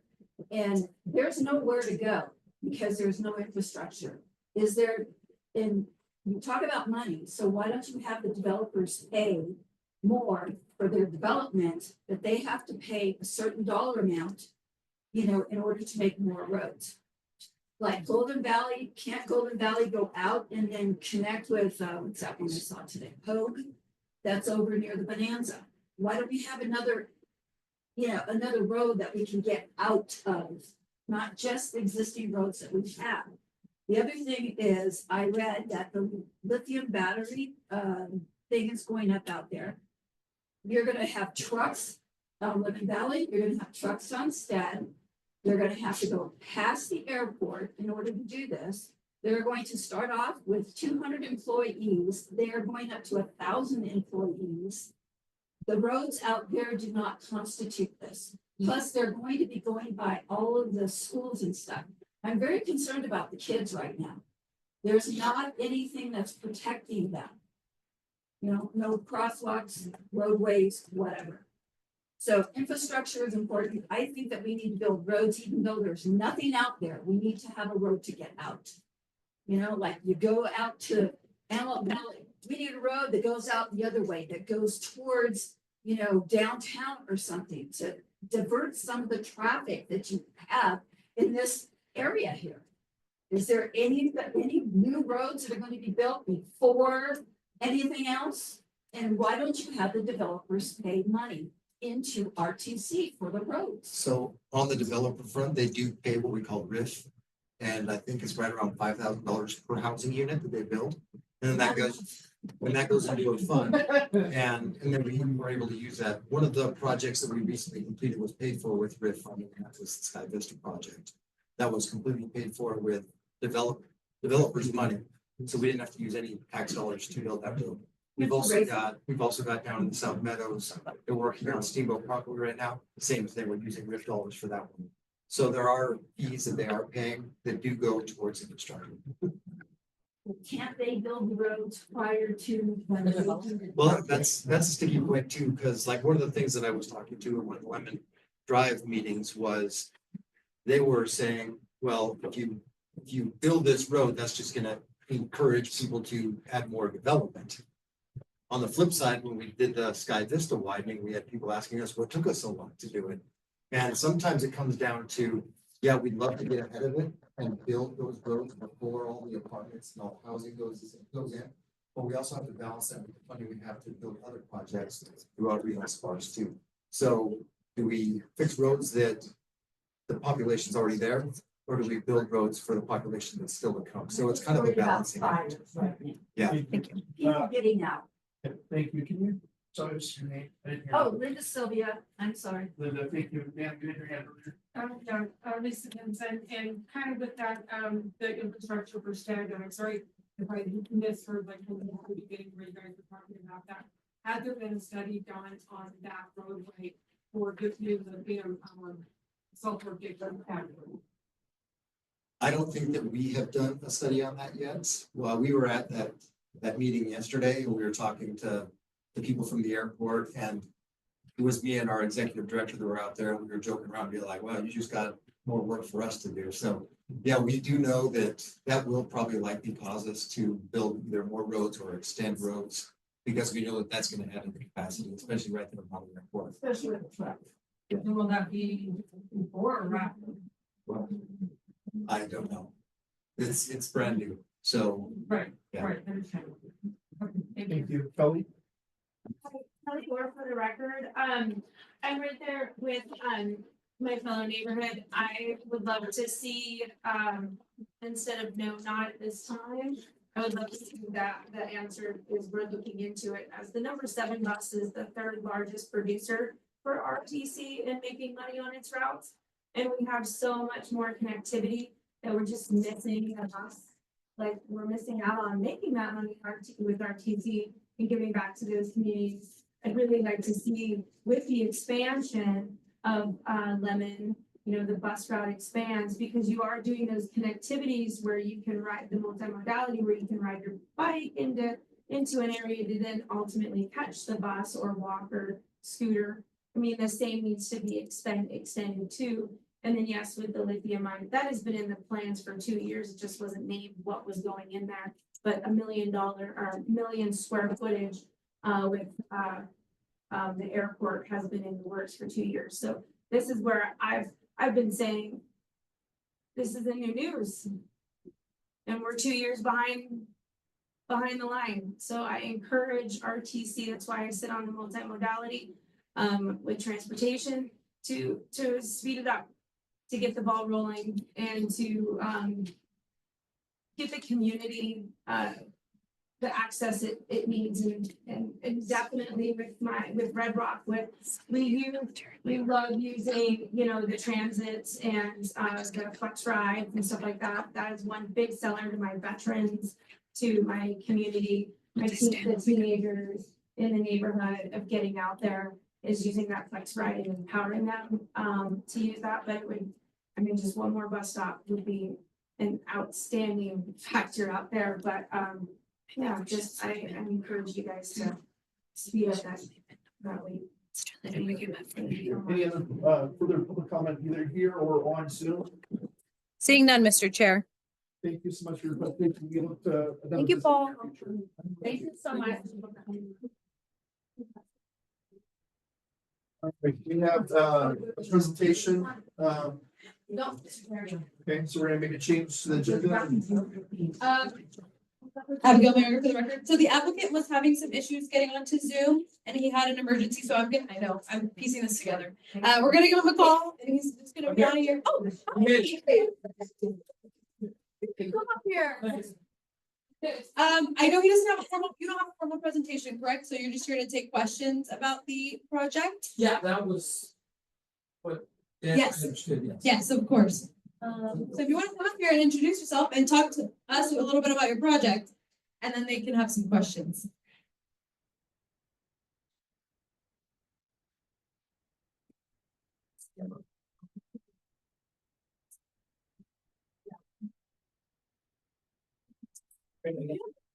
Sorry, I was late. I have the catering company, Van Willing Fire, and one of my employees got sick, so I had to drive to Tahoe with problems.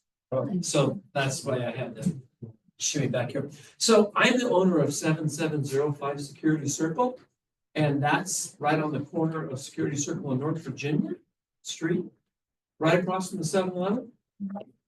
And so when I bought the property 4 years ago, it was, I assumed it with a lease, and they were storing vehicles there and trucks and trucking company. So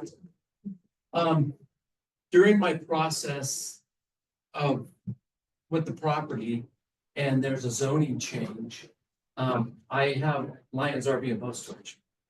And in my process, I forgot to get a city business license.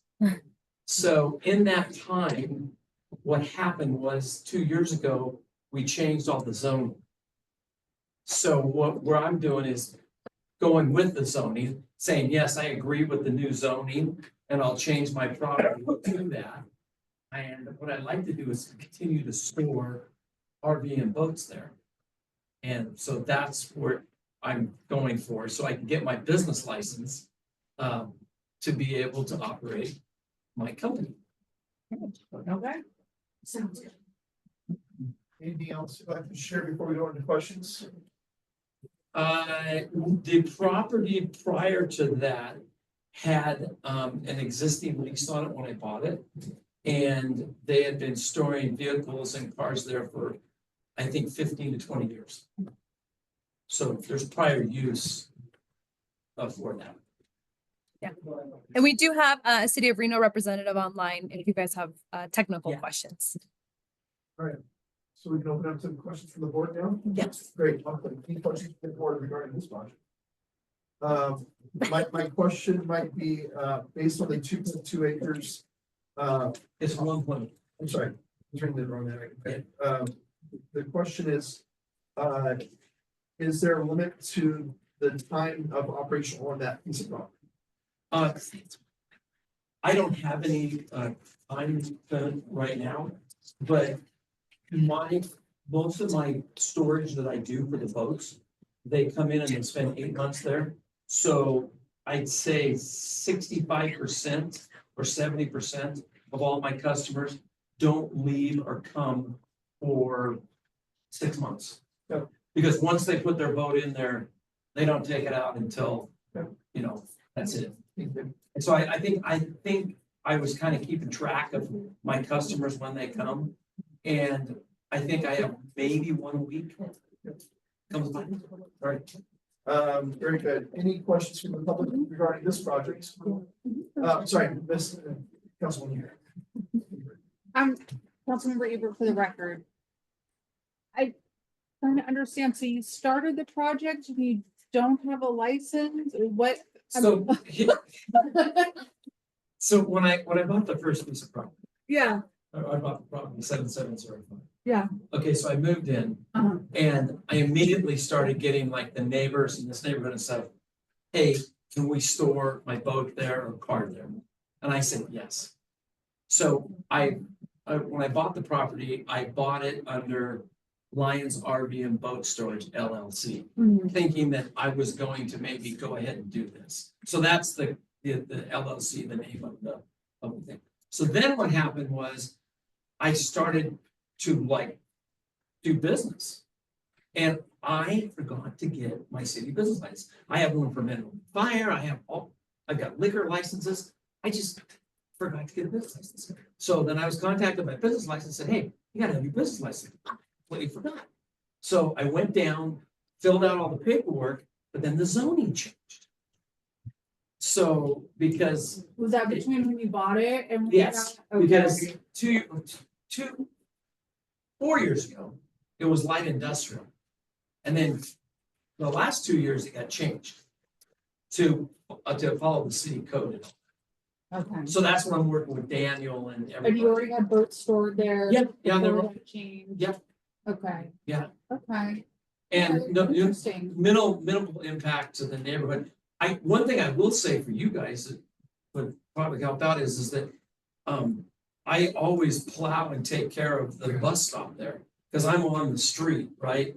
So I make sure that that's always taken care of because in the past, I guess there was a problem where people trying to walk across the street, and there's those big berms. So I make sure that that is cleared because those people, obviously they got to get on the bus. On the other side of the road, they have a little house you can sit in. On my side, they just stand out there. Yeah. So I make sure that when, it snows, and I also put salt in them. All right, thanks. I'm trying to. Thank you. Okay. Thank you so much. Yeah. All right, very good. All right, thank you, guys. Thank you. Have a I good night. appreciate Thanks for it. coming out. All right. Thank you for moving. Item B, board commission committee members reports or announcements. Any? Mr. Chair, I do have one. I just want to thank everyone for coming out to this new location. I know it is new and not the same. So I did hear some concerns earlier and I was able to talk to some individuals. So any feedback that you can give us regarding the location, please feel free to contact me. My email and my phone number are on the agenda, or you can email nabs@reno.gov. And all the feedback that individuals gave me prior to the meeting, I will give to Councilmember Ebert so we can kind of discuss. I know there were concerns with parking and lighting and a couple different other things, and our Zoom participants as well. So yes, that's all I wanted to say. So thank you guys. So no, this is a trial run. So So we'll it's just a try, because the library staff always has to stay late when we go late, and I had a feeling this one was gonna go late because of NDOT and RTC. So I was like, let's try and find another spot so that, I just feel bad for the library staff. So I was like, let's, try a different spot. So I don't intend to always be here, but I thought let's just change it up for their sake. So that's why we're here. And we would take recommendations, how we can adjust for longer meetings, and we can talk offline as well. Yeah. Thank you for that. That is a great video. Future agenda items. Anyone have a future agenda item? This please. Ben Johnson, it's more for, if there's a way, like during the start of the meeting, if you could go over, like today would be a good example. We have all these people here who want to have complaints about, let's say, speeding or insert whatever information. I think it would be really good for us to start off by saying, just so you know, that we have an app, that we have a website where we can actually say.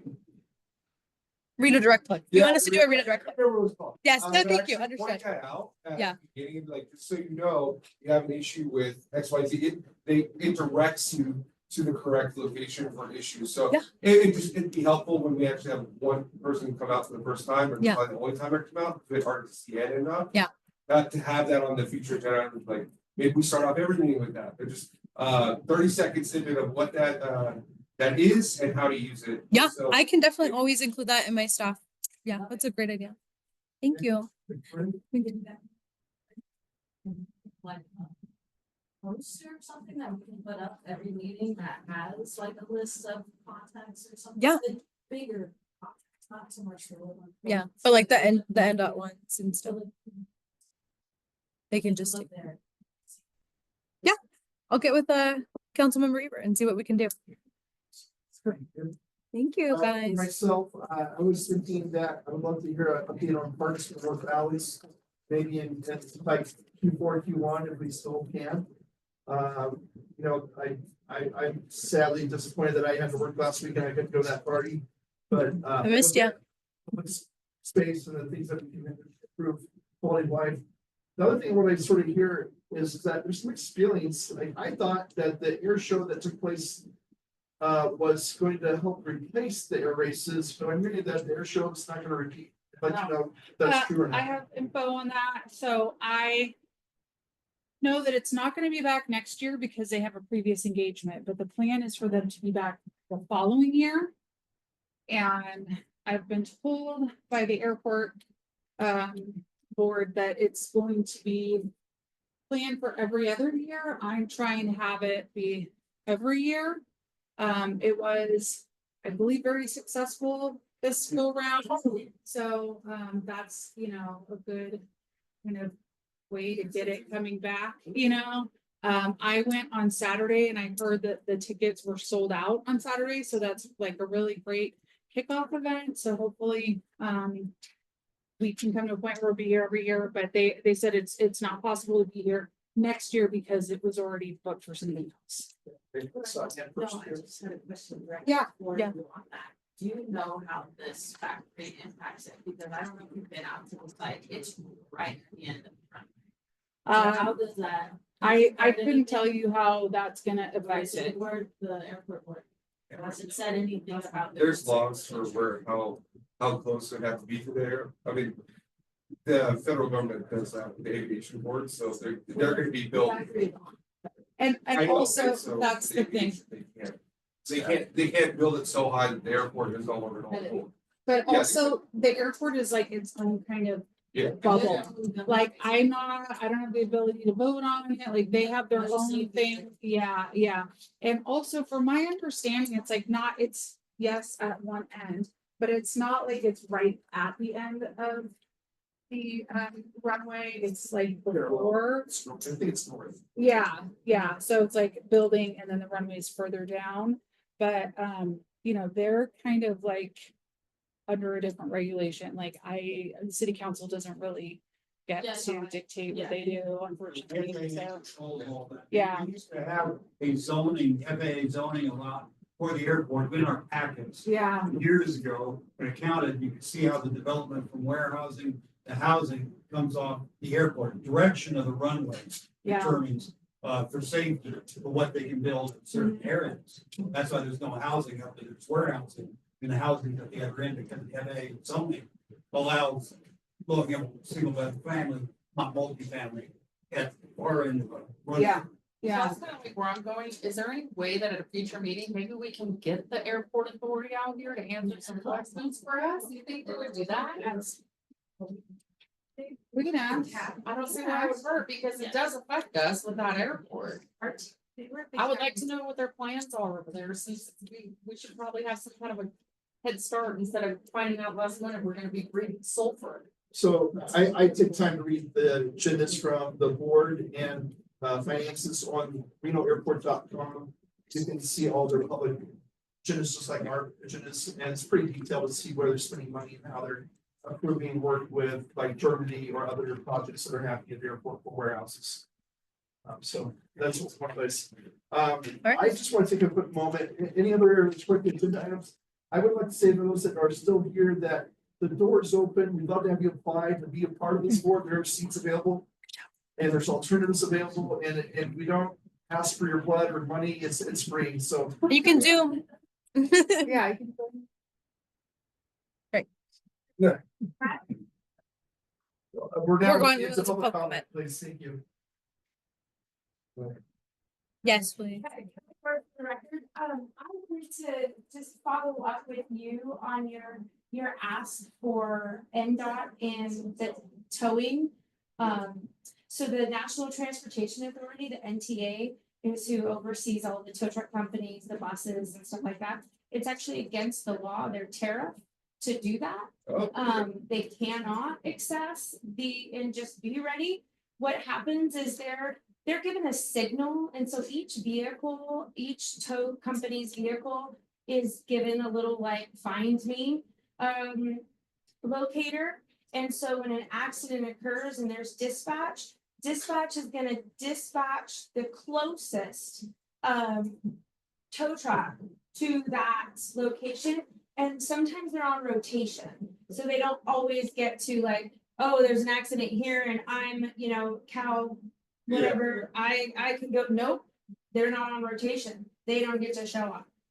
Somebody else on rotation has to go out. Got it. So that's why, and that's why I said just have your tow truck company preference on speed dial. And be like, I need you because trust me, they would love to help you. Used to work a lot with the NTA and tow trucks here in town, so. But Kelly, I would interject that at Audi southbound, there's 2 tow trucks. Milne always sits there on the corner because that's where allowed to sit. They're allowed that open area. There's no open, safe area for them to sit any higher. Where they can sit is higher off. But yes, that is correct. They are allowed to sit, and that's what they are doing. They are placing themselves. So for example, you take like going to the high school out here in North Valleys, and you look to the left, there's 2 semis parked in someone's driveway, and you see the tow truck company. Those have signal repeaters. So whenever a heavy is called and needed in this area, the tow truck company is gonna get that call because they've got a heavy. I think so it's funky how it works, but they know what they're doing. They're placing their trucks in certain areas, but they can't always respond if they're on NHP or RPD's rotation. Yeah, that makes sense, right? To be fair. Yeah, I It's just just wanna- like holding call one. That's good. Yeah, I know. NTA, the National Transportation Authority. Thank Yeah, you. you're welcome. Any other further public comment? Yes, ma'am. Is there- Samantha Strasser, well, this was my first NAB, little eye-opening, but I'm glad I made it. I feel like I'm in good company out here. It seems like I'm not the only one that feels like the North Valley has been an afterthought. Yes. We all know many things. I've only been here 6.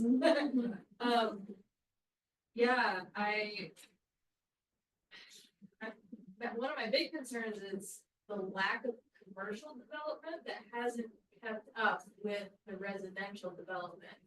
My dad's a realtor and he's like, yeah, usually it's about a 10-year lag. And I'm like, we're looking at like 20 to 30 years. What's going on?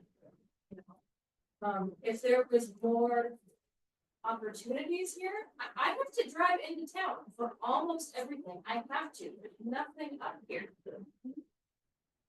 If we alleviated that issue, that might help the traffic. I'm concerned about, and I know we need the road widened. I used to work for the Colorado Department of Transportation, actually. My worry is that if we know about the reduced demand effect, widen the road, it just encourages more cars. And then 20 years from now, we're in the same boat. I don't have a solution. I'm not a magic genie, but that is what comes to mind when I hear about all these widening projects. I'm just like, oh, whatever. I don't know. I don't know what the solution is, but that's where my brain goes. Samantha. I would say in my mind earlier was that we have a missed opportunity to do HOV and fast pass in these lanes to get more people to use buses and to have buses be on the 395 corridor and not on the surface streets to get people to faster points. So, thank you. Yes. Oh, just wanted to add to, so you know, I meet with developers to lobby for different kind of commercial development out here. To get restaurants and shopping and things like that, especially a restaurant. And he's done like we got the fast food locked, right? Like we got everything you could think of, but we need some restaurants. And it's really just been an uphill battle. You know, they have every reason why they we don't have enough population, we don't have this or that. And it's like we got plenty of people, we're only growing out here, but ultimately I can't make somebody build a restaurant. So just know that I am lobbying for that out here, like continuing, like every opportunity I get, I really do it with developers. And it is super frustrating, especially when, you know, another warehouse gets built. It's like, well, that's a piece of land, it should be something else. So, that's also, it's really frustrating during council meetings when there's a zone change to make something industrial, commercial, and it turns into a warehouse too, where it's like, it could have been, you know, mixed employment. Yeah, it could have been some kind of commercial development. But, you know, I'm trying, it would, yeah, Are yeah. there any incentives that could be put in place for developers, or is that like a? No, I mean, there's legal, there's, yeah, you know, yeah, there's like people get tax breaks for like Yeah. Walmarts and Tesla got a bunch of tax breaks and stuff. Yeah. I don't have the ability to do that, but just know that I'm trying to bring that, and that piece of land over on the other side of North Hills where those women wanted that school put in right off the freeway at Golden Valley. And it's behind Oh, the Wendy's? post office. Yeah, Yeah. yeah. We actually had a developer that was interested in putting a restaurant in there, but they couldn't because there wasn't access. Because it's right there at a freeway off ramp. There's a post office there, and Wendy's, and nobody wanted to give them access to that parcel. So like that's stuff that I know she didn't know, but it's like. There's problems with that piece of land, but That's my garden regardless. sale since I moved here. Mhm. Yeah. Yeah, see that they won't allow access. Yeah. Yeah. Makes We've sense. been saying Yeah. the same exact thing since 1988, Yeah. and it hasn't changed. It's frustrating when it's like, why can't there's just like, let them have a little easement or something, you know, I'd like to have an Olive Garden, but, What do we do when all of our land is warehouses and homes? I know, And there's trust nowhere to me. actually build anything. Trust me, I know. Well, let's keep hoping and advocating for that. Yeah. It's been a very productive 3 hours. Thank you very much. Are we done? Can we adjourn? I'd like to make a motion for adjournment, but anyone else have an opportunity? Well, welcome back, Victoria, too, I just have to say. How's the baby? He's good. Good. 6 months now. Oh my God, congratulations. I did want to just, piggyback on whatever was saying though. As you can tell, we're on the board, we actually have the ability to, we get these packets before you guys do, right? We get to see the presentations before everyone else. Also, we get to make sure that we get at least 2 rounds of speaking for everything. If you guys are interested in that, please get on board with us.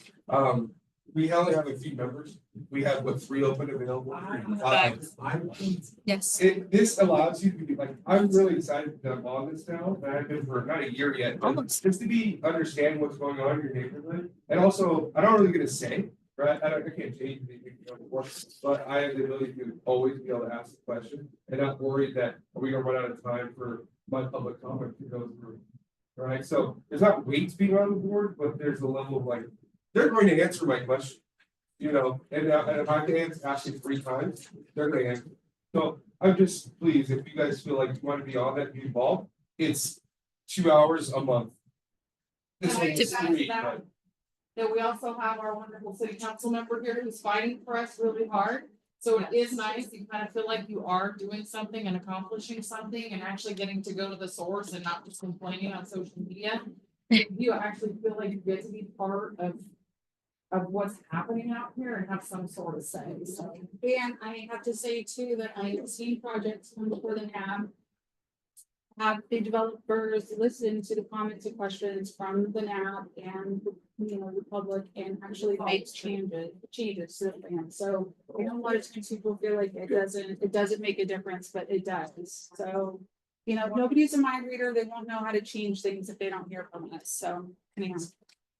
Thank you. Love it. All right, motion to adjourn, please. Rebecca Flannery, and second motion. All in favor? Aye. Let's give it to the first one.